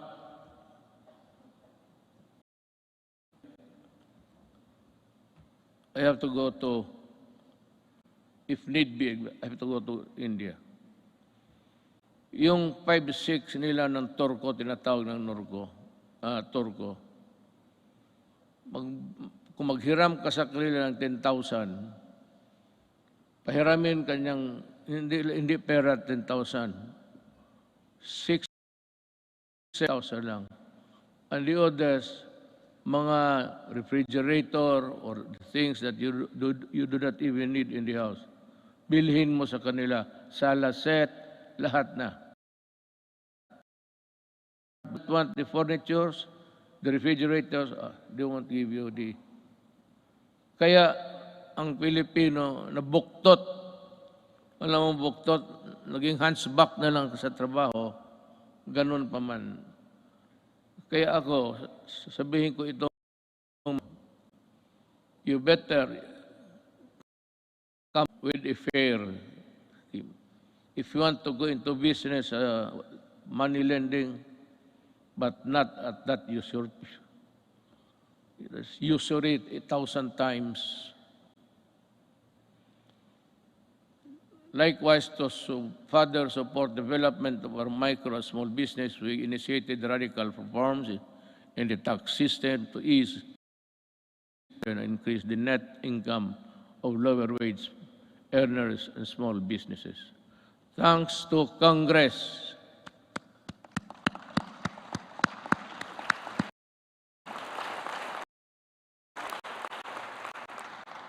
Yan, hindi pa ninyo alam, ha? Sabi ko lang, thanks to Congress and our revenue-generating agencies, our tax reform sustained our economic growth from the third quarter of 2016 to the fourth quarter of 2019, which made the Philippines one of the fastest-growing economies in Asia until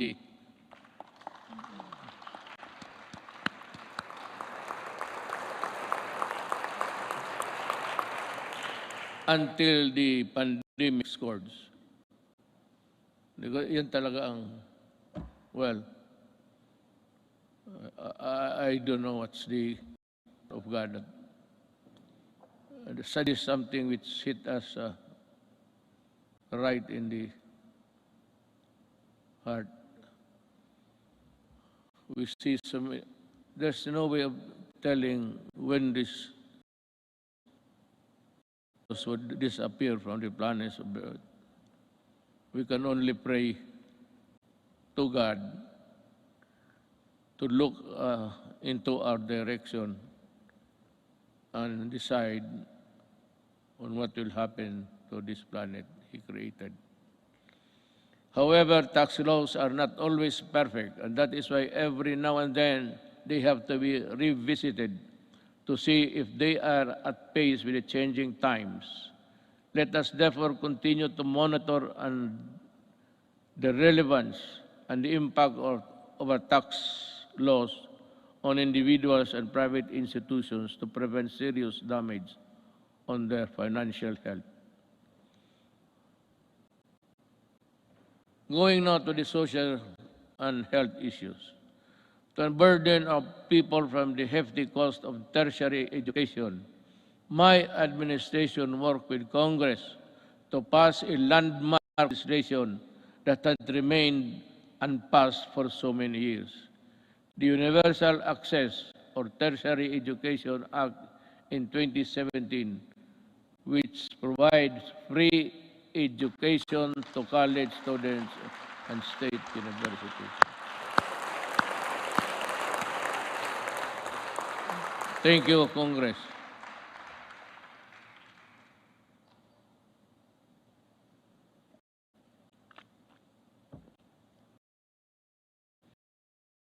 Universal Health Care Act in 2019. And to supplement this, I also signed into law the Malasakit Centers Act in 2019.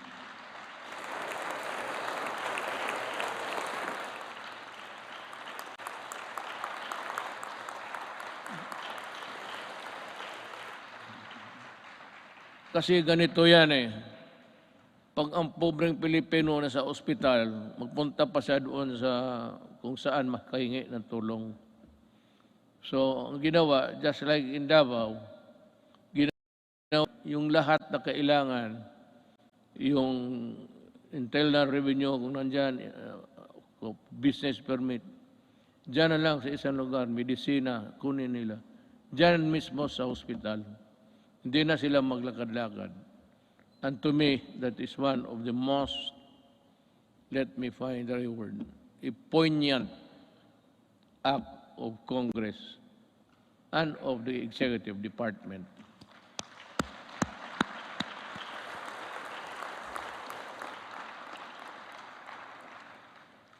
Legislation which was sponsored by Senator Bongo.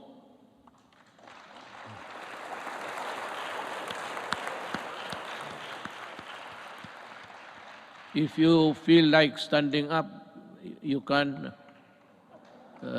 Senator.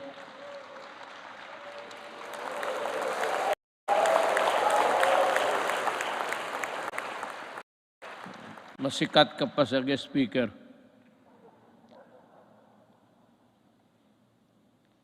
Unburden our peoples with the tedious process of going to various agencies and offices in order to avail assistance from government. I am pleased to report that we have already established 130 malasakit centers across the country. That has already helped millions of Filipinos in their hospitalization needs. By establishing malasakit centers all over the country, we have actually leveled the playing field and provide our less fortunate countrymen the medical care they deserve. We will be establishing more, God willing, if we are still around. Sa pagtatag ng malasakit center, hindi po kailangan lumapit at humingi ng tulong sa iba't ibang ahensya ng gobyerno. Ang gobyerno na ang lumalapit sa tao.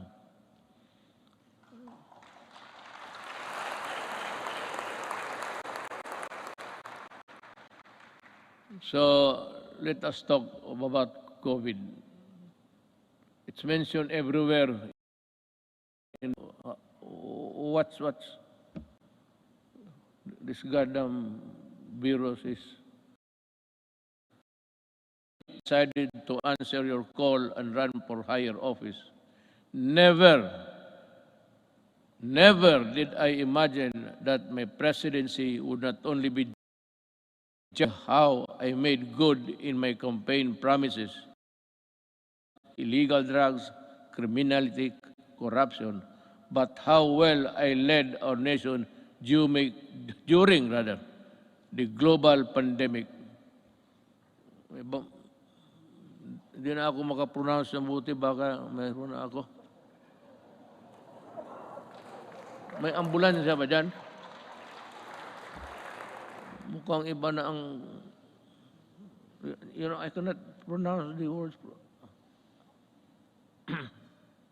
I hope this is not a symptomatic. Prior to the pandemic, we recorded our lowest debt GDP ratio since 1990, the highest revenue effort since the highest credit rating in the country's history. Because if your rating is high, it's easy to borrow at maliit lang ang interest. That is the dynamics of a rating by Fitch and Poor, mga ganon. So, and the lowest rates of unemployment and poverty. Well, it's still there. It is beyond dispute that governance fundamentals were robust when COVID-19 hit us. I am sure that much can be said about the way we took on the daunting challenge of preserving lives while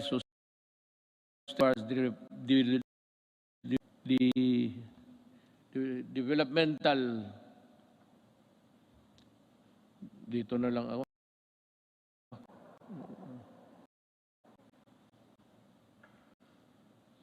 Goals, naturally, we prioritize saving lives. Buhay muna bago ang lahat.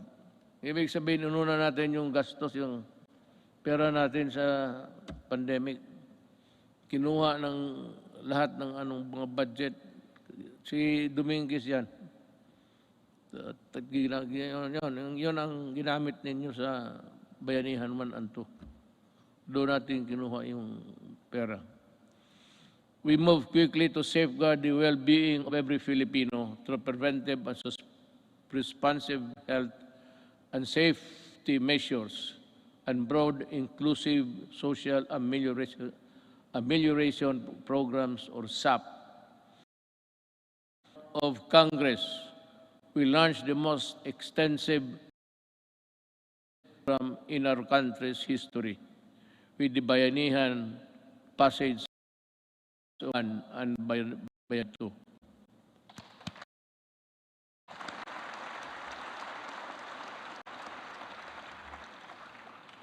Indeed, our national health system and the resilience which were tested to the health, countless lessons we learned and continuously improvements put in place. Kahit anong crisis ay kaya malampasan kung tunay na may malasakit at bayanihan. I agree. At the early stages of the pandemic, our testing capacity was very limited. Recognizing the importance of conducting more tests to ensure early detection and timely isolation of confirmed COVID-19 cases, we ramp up our testing capacity. We now have more than 260 accredited laboratories nationwide, which is still capable of conducting tests daily and conduct their own COVID-19 tests. To take care of mild and asymptomatic cases, we established over 9,000 temporary treatment and monitoring facilities across the country, with a total bed capacity of more than 140,000, together with the local government and the private sector. We quickly established mega quarantine facilities that could accommodate more cases. Modular hospitals and quarantine facilities have also been established nationwide, especially in Metro Manila. For our severe COVID cases, our tireless health workers will continue to ensure that you are provided with the best care around the clock based on the latest development global best practices. Are to actively participate in the search of COVID-19 medicines. With the help of kita mo sa lahat, I never said, wala kang magiging ito the beloved, caused the construction of a bridge that is nowhere to be found today. Yung ako sa inyo talaga, with the help of Congress, we passed 13 measures that establish new and improved the capacity of existing hospitals around the country to provide quality care and services. Our people, especially amid the ongoing pandemic-19.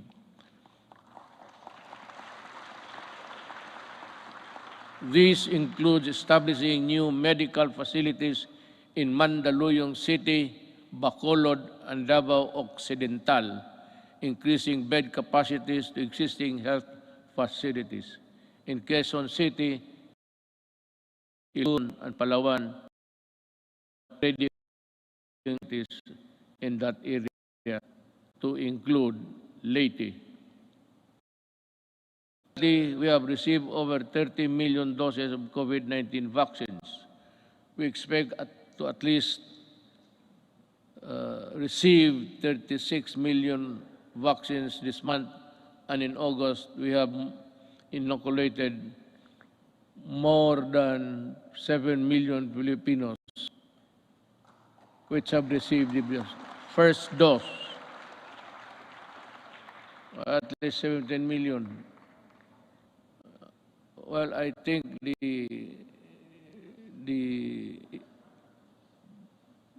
landscape, the health landscape of the country continues to improve as we, with the continuous approval of COVID-19 vaccines, we are ready to boost further our daily vaccination rate. And I also encourage our local hasten their rollout and strengthen their inoculation. San Juan City, for one, have 50% of their population in a month's time. Saludo ako sa inyo at kay Mayor Zamora.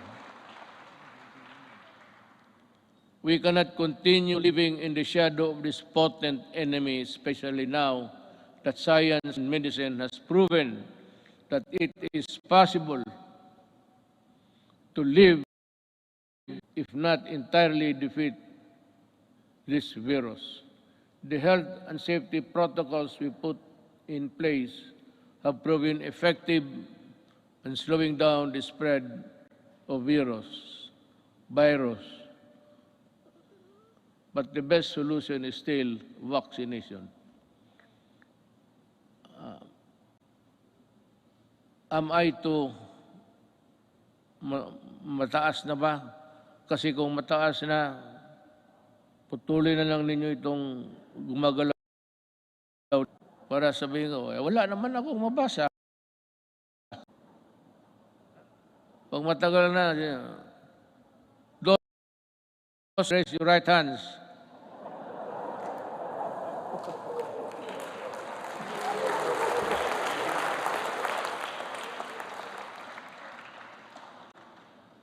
Pati si Monsignor, wakag taitaas niya kamay niya. That is why I implore our countrymen who are now in the list of sectors to be inoculated to get vaccinated now.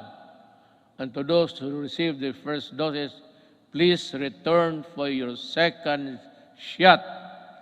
I also ask for patience for those who are next in line to receive vaccine. More and more COVID-19 vaccines are arriving each week, and you will soon have your turn. Corollary to this, it is high time precise uniform protocol and guidelines are issued in anticipation of vaccination steady reopening of our society. Pasensyahan niyo ako. I beg your kind indulgence. But I have to talk about something which would affect us all.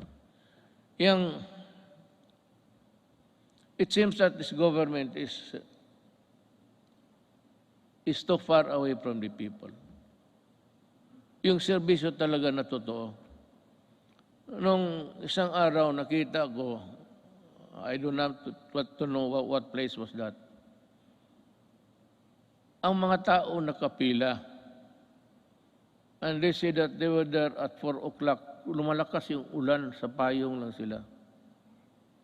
So nanonood ako sa report because I listen to the report every morning. Makukuha mo sa mga radio station yan. Having breakfast, I was listening to the at nakita ko yung mga tao nakapila doon, malakas ang ulan. Sabi ko,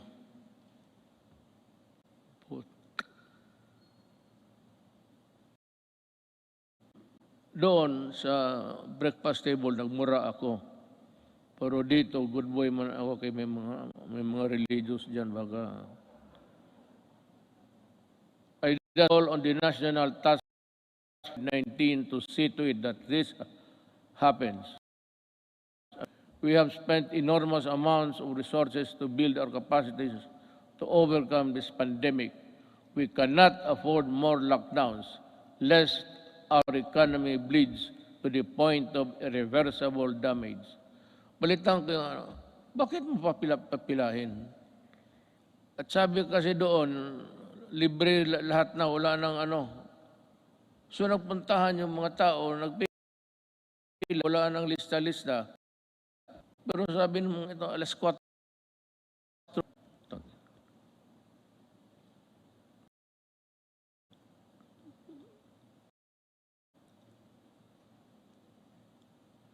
Hindi lang ako pwedeng alam mo sa totoo lang, hindi naman ako nagyayabang.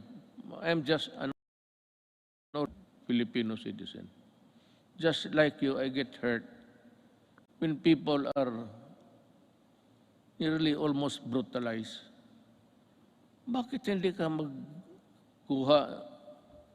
It's rain time. Malakas ang monsoon, southwest monsoon, dumadaan talaga sa Pilipinas. Gamitin mo utak mo. You should look for a gym.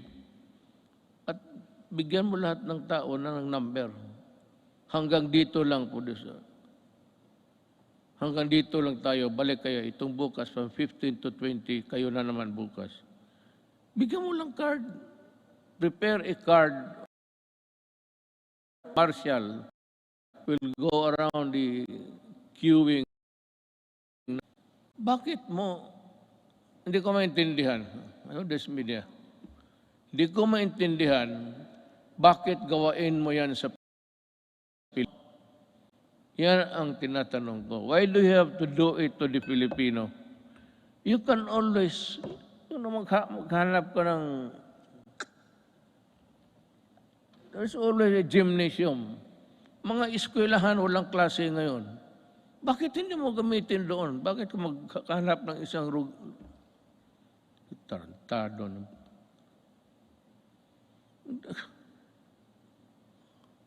Kaya lang ako, well, it is to my chagrin, because gusto kong lumabas. Itong PSG lang na ito ang,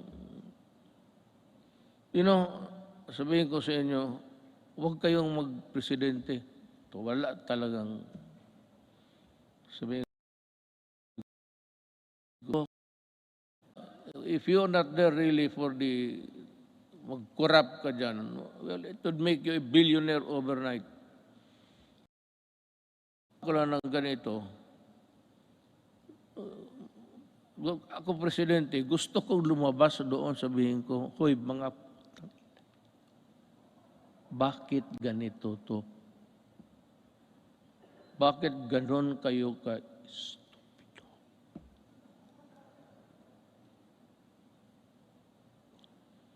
I mean, the Filipino does not deserve,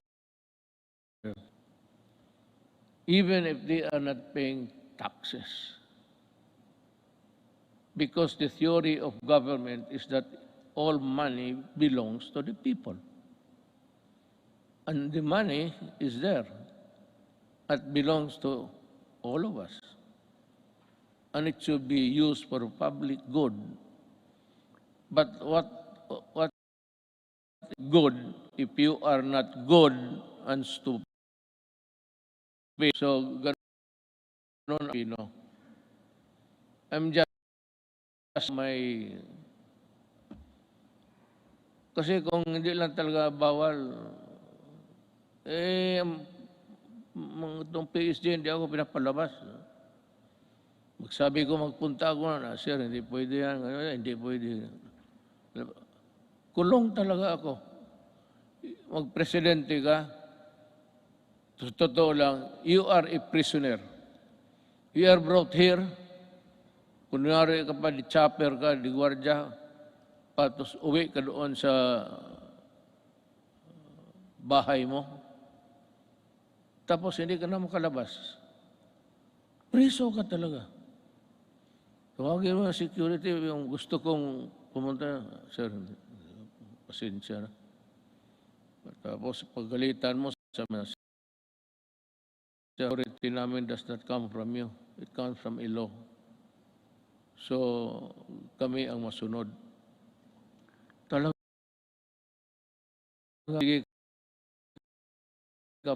papers, if you read it hanggang umaga, trabaho ka, sweldo mo ganun lang.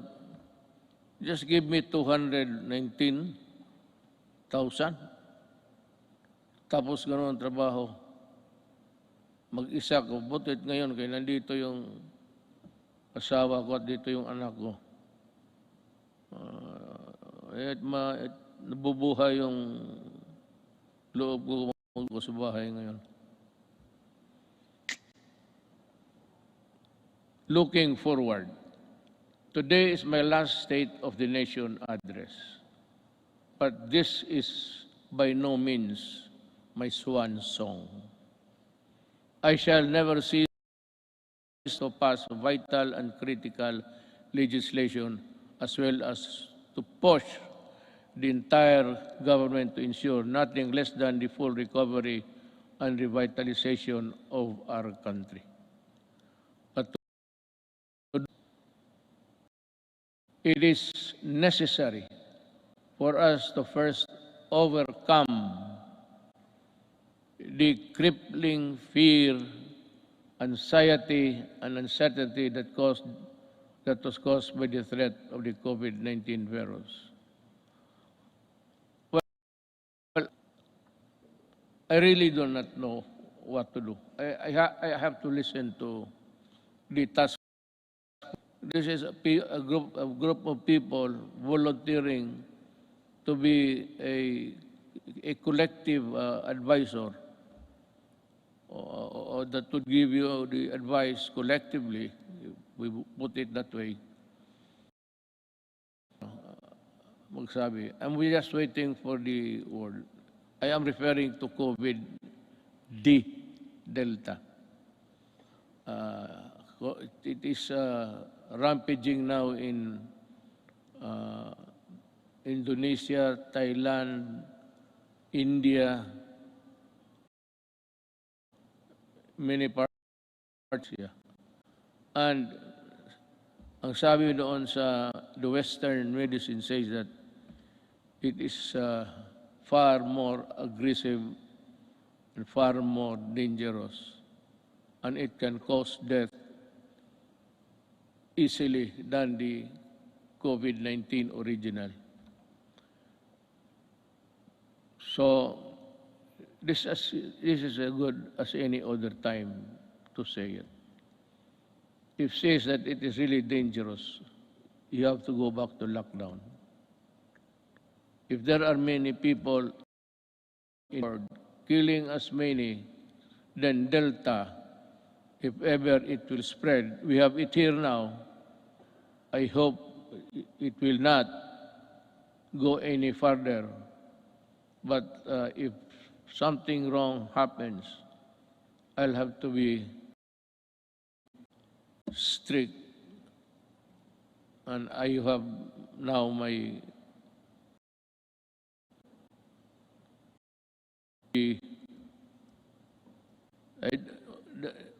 just like what happened in the early days. Kung ganon ang COVID-D, saan tayo pupunta? And if it requires a new vaccine, we do not have it yet. I don't know what, maybe we'll just have to pray for salvation. Sabihin natin, we have done everything, but this time we are really put hard on these things that happen. Rest assured, we will exert every effort to ensure the lost livelihood of our affected countrymen. I have recently signed an executive order creating shepherd the country's national recovery employment recovery strategy. The task force recently partnered with the employers of the Philippines to implement the reform, rebound and recover program that aims to vaccinate qualified workers to fill 1 million jobs. These jobs will be created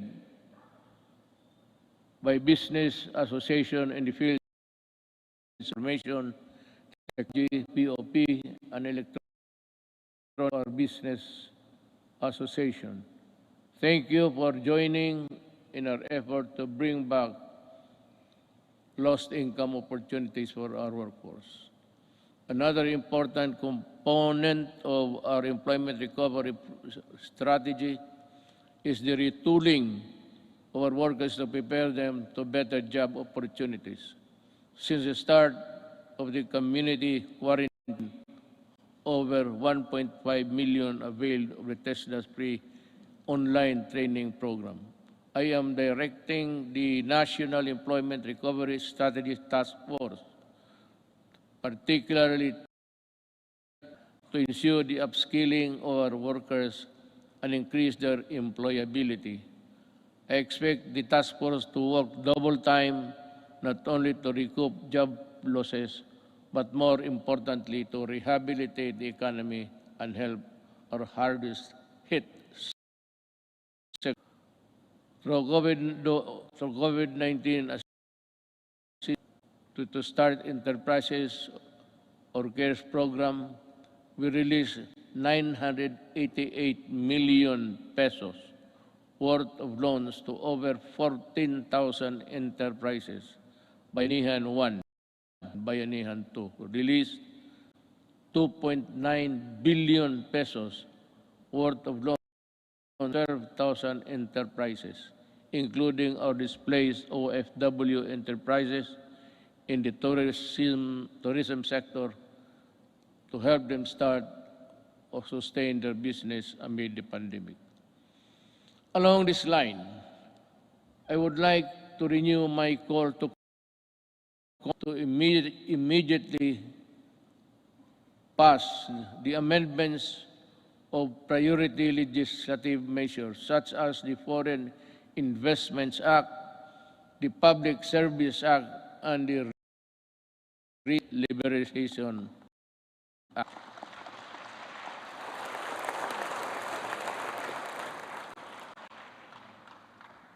Your applause went well ahead of its realization. You have to work on this, guys, and well, I'm sure that we can have a respite of this contagion in your own little way. Finally, I would like to reiterate my call for Congress again to pass legislation to establish a single agency that shall focus on and respond quickly to the needs and concerns of our OFWs. I pray that our next leaders and our nations will not squander our natural resources and fight for integrity of our environment in a manner fiercer and more may have done. The pandemic has taken so much from us as a nation, but like other adversities that tested us time and again, it can never take our courage and resilience and the spirit of Bayanihan 1, or rather Bayanihan, and the value of the malasakit are now indelible in us Filipinos. We shall use these gifts to forge ahead towards a better normal. As we come to a point where the risk of COVID-19 transmission can, to a certain extent, be managed, and I'm hopeful that we shall be united in forging ahead towards bringing the country back its robust growth path. Let me end by adding the particular statements. We are on learning, education, and learning. Despite our inability to conduct face-to-face classes during this pandemic, we remain determined to deliver quality and accessible education to all. Creation of the basic educational learning plan. Community plan enabled uninterrupted learning to students in the basic sector while ensuring their teachers' health and well-being. While the pandemic has demonstrated readiness, resourcefulness, and capability of government to serve the Filipino people through the use of ICT and digital services, it has also shown its inherent deficiencies and weaknesses, as such that I ask Congress to pass an e-governance act that will set up transition of government processes to digital age. I'd like to add something on the protection of our overseas Filipinos. I also ask Congress to pass a law creating the Department of Migrant Workers and Overseas Filipinos. Kailangan po ito because they are suffering they suffered not only yesterday but they are still suffering now with so many inadequacies in both our government response and including the monetary assistance. To ensure that there is a department that is solely focused on addressing the needs and taking care of the welfare of our countrymen. Before I end, let me also touch on the environmental protection. It has also been 13 years since the Supreme Court of Mandamos ordered the rehabilitation of Manila Bay. Unfortunately, no immediate substantial action to comply with the Supreme Court's order was undertaken until 2019, when this administration started its long overdue rehabilitation. As of May 2019, all illegally operating open dump sites surrounding Manila Bay has been shut down, while 151 out of 187 LGUs surrounding the bay have now access to sanitary landfill. Establishments have been forced to comply with environmental laws and ordinances, while those who did not have been closed. As a result, pollutants have been slightly reduced, coliform levels also reduced to its barest maximum, are now in its longest levels in years, if not decades. I urge the DENR to sustain the efforts to continue working with our LGUs to restore Manila Bay to its former glory.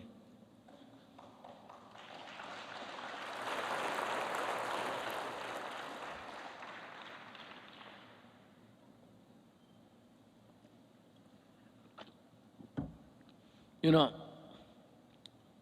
just one little thing before we end. Yung pag-ano sa Manila Bay,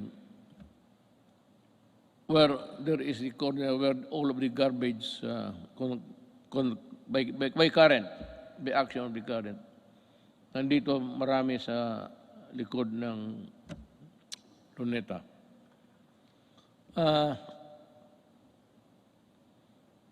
Ginawa natin yan. At nilagay tayo na itong yung puting basto na which is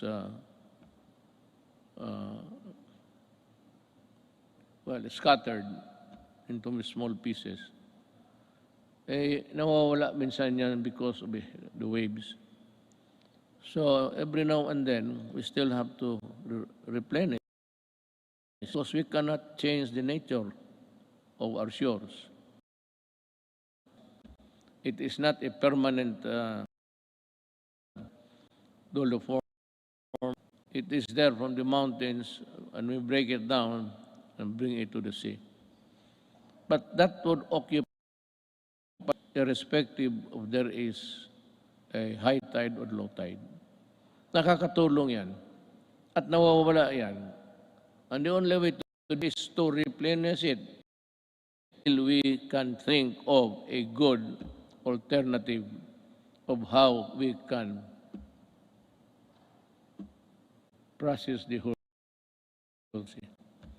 If there was really normalcy at the time or at any other time. On the resilience, again, dinagdag ko na lang ito. So time is good and as any other to act. In line with this, we hope to pursue the creation of public entities dedicated to managing emerging and re-emerging diseases. I thus fervently ask Congress to enact a law creating the Center for Disease Prevention and Control and the Virology and Vaccine Institute of the Philippines. We must have them.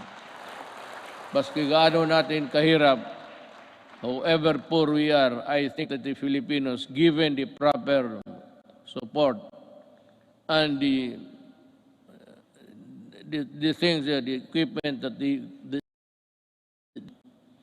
we can, I am sure that the Filipino brain can also process or make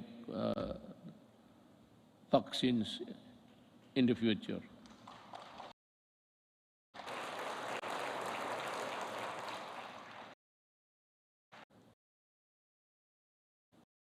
Ma'am, I ask Congress to pass the disaster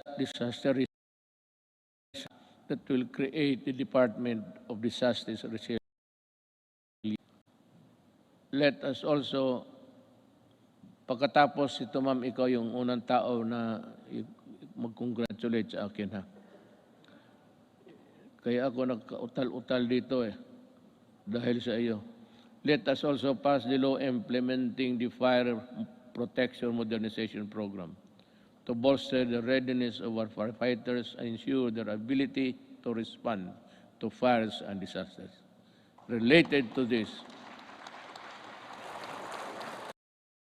ng bombero, maniwala kayo. They must also be there during a disaster happening. Let us also push for the establishment of education centers and municipality country which shall provide the basic needs and assistance to all evacuees during times of emergency. Now, there is now the sabi, ay, salamat. Potsang Duterte ito. The lights go out for this administration 11 months from now. The work that we started and expected to finish within constitutional time frame of 6 years has been told.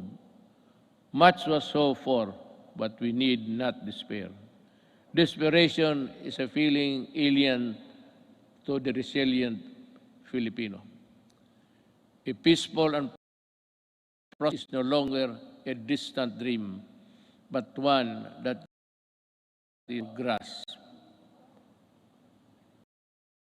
Future Filipinos would also do it. If they would continue and would seize the opportunity to work together. Malaki ang papasalamat ng mga kababayan natin, lalo na silang sinasabi na mas panatag ang loob nila ngayon. Hindi na nababahala ang mga magulang na lumalabas ang mga anak nila naglalakad sa gabi.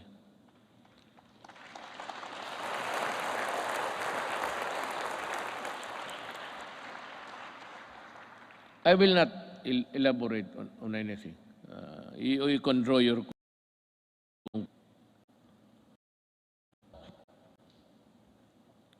when the Filipino, a father, a mother, or a child at siya ay kagaya ng iba, even in America, to go into the inner cities, LA and New York, Washington, D.C. There's a corner there, they say, do not go there because you'll not come out alive. Ganon, kung hindi maglakad na sila, puro takot na lang ang nasa loob, hold up sa jeep. Tapos pati yung taga-ombudsman na buntis, patay pa, pati yung bata sa loob ng tiyan. But just to get the money to buy shabu. Because when the monkey is riding on your back, yung katawan mo hindi mo na maano. That is why you need to higop, sip, maghigop at kailangan wala kang pera. Hindi naman talagang papatay. But in the struggle, you put up a struggle, if you are the owner of the money, talagang papatayin ka kung hindi mo ibigay. Yan ang ayaw. Nung na mayor ako sa Davao, ganito, mga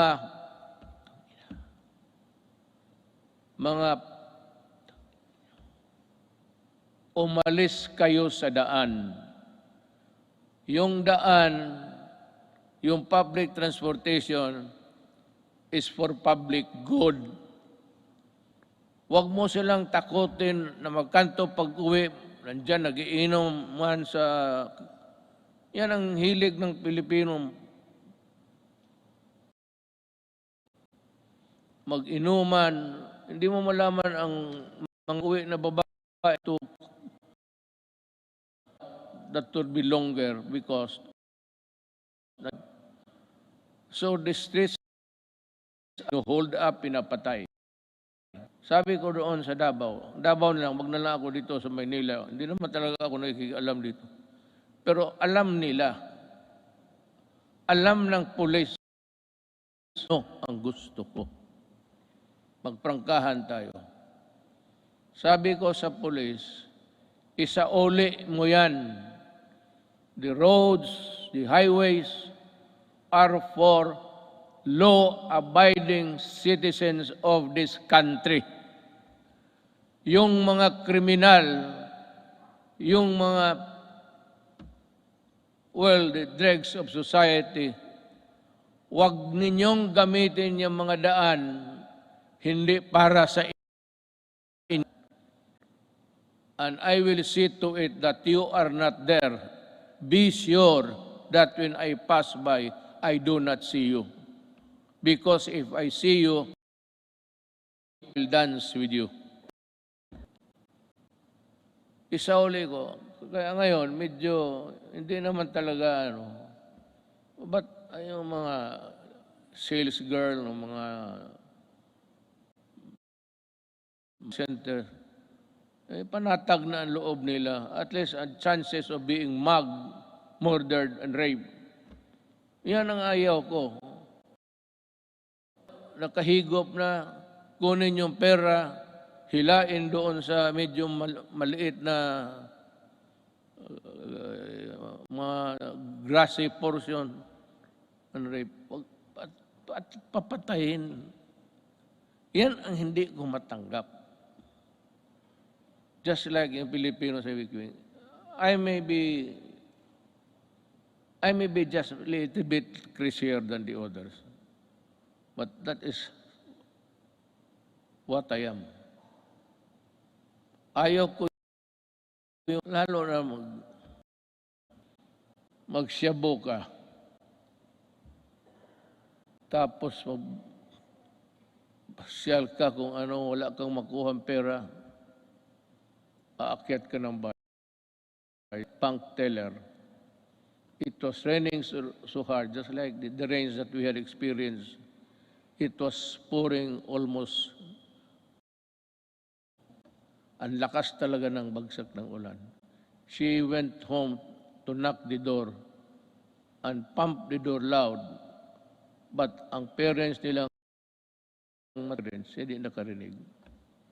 So anong ginawa nitong mga sa construction workers. Because diyan nga ako galit sa dugay. Nabibili nila mura. Susuyop at pag nakasuyop ng droga yan, maghahalo yan. So yan. Pag tama ng alcohol, pati yung ng droga, it shrinks the brain. Yun. Babae, just pick up and brought to the construction site near the house. Tapos ni-rape doon, pinatay, sinunog pa. Yan ang hindi ko talaga maintindihan. I cannot recall yung bata na 3-year-old rapin mo. Ang problema nito, ang nakikita, patay ng mga kriminal. Well, how about the victims on the other side? Bakit hindi ninyo tignan what these criminals have done to our children, to our wives and daughters? May listahan kayo. Ang listahan ninyo doon sa... Hindi ba kayo maligaya niya, wala ng kriminal? Pero pag tinre mo dito, ilan ang patay na inosente, pati pulis ko at sundalo. Nakala ninyo kriminal lang. So that is my lamentations, and I just want you to hear. We made real change in governance to the reforms we pursued. However, for this governance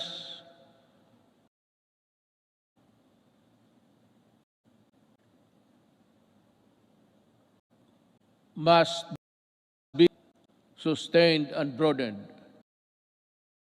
To make, I'm just getting my ear. Naghihingal ako. Baka dito ako mamatay pagka-presidente. Iba na ang pitik ng ano ko ngayon. Kasing-kasing ko. Kasing-kasing is puso. To make every public servant responsive to the needs of the people and enjoin every Filipino to assert the right malasakit from their leaders until everyone lives with dignity, well-fed, educated, healthy, secure, and empowered to contribute to the national development. I will not forever be president. Sa Pilipino is assertiveness. Pag mayroon kayong transaction at hingian kayo, ang sabi ko sa payo ko, murahin mo, sabihin mo, baho kayo at kami dito. We are following papers and you are sitting on it. Kaya dito sabi ko, makinig kayo lahat ng Pilipino, total last sunog nito. Pag may mag-follow up kayo at maghingi ng pera, murahin ninyo, sabihin ninyo, yan, sampaling ko kayo kasi ako nagbabayad ng buwis. Bakit ginaganito ninyo? Anto di mga Pilipino, hindi naman lahat. Tayong magtatrabaho sa gobyerno. It takes you 1 month to process a paper. Takes you, patos pabalik-balik yung tao. Pag ang tao bumabalik, 2, 1, 3, then there is corruption there. Murahin mo at kung pahiramin kita ng pangkulam para kulamin. Ganun talaga. I'm just warning everybody. There's still 1 year to go. In about 3 days, mali ka dito at this hour on Thursday. At pag pakita mo yung papel, hanapin yung papel ibigay. Yan ang gamitin ng local governments also. In my cabinet, it's 30 days. Walang extension. All. Sabi ko, reduce the signing authority from 6, 7, 1 or 2. Wala kailangan. Hindi kailangan nagpirma lahat ng empleyado dyan. 1 or 2, yung iba mag-process lang. We process it also in so many days. In Davao, if it is which is long overdue, hindi mo na pwedeng ibigay mo sa akin at tanungin kita, bakit inabot ka ng ganitong? There's no other conclusion.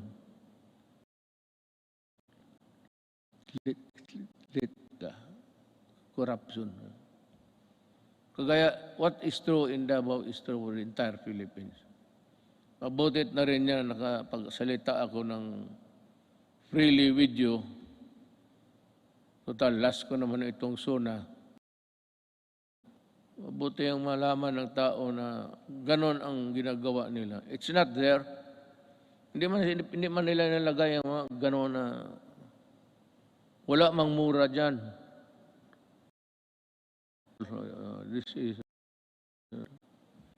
We need to fight and subdue narrow vested interests and ensure that our gain will benefit a greater number of Filipinos, especially those who have the least in life.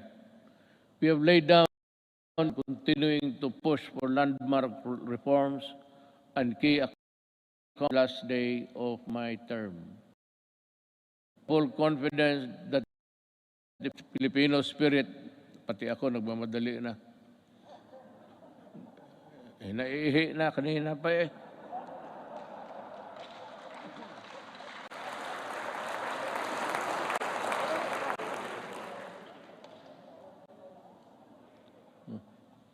It's a natural human biology, so what's the big deal? Bakit kayo magpakpak kung napaihi na ako?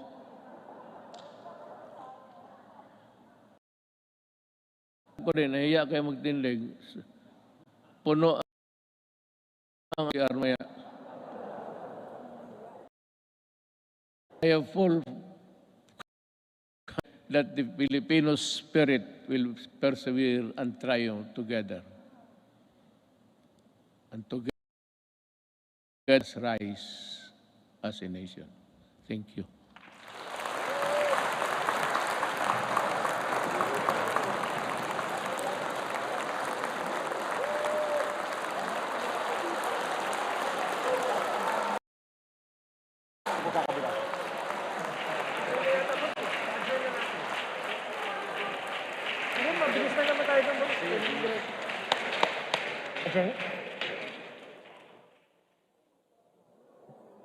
Ito ba? Ito?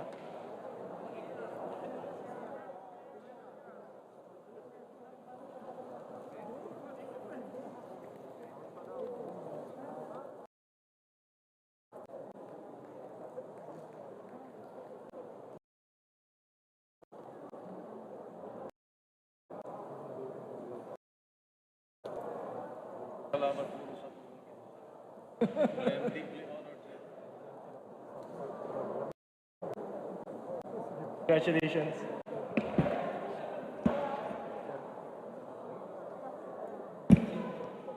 On the part of the Senate, the joint session is hereby adjourned. The part of the House of Representatives, the joint session is hereby adjourned.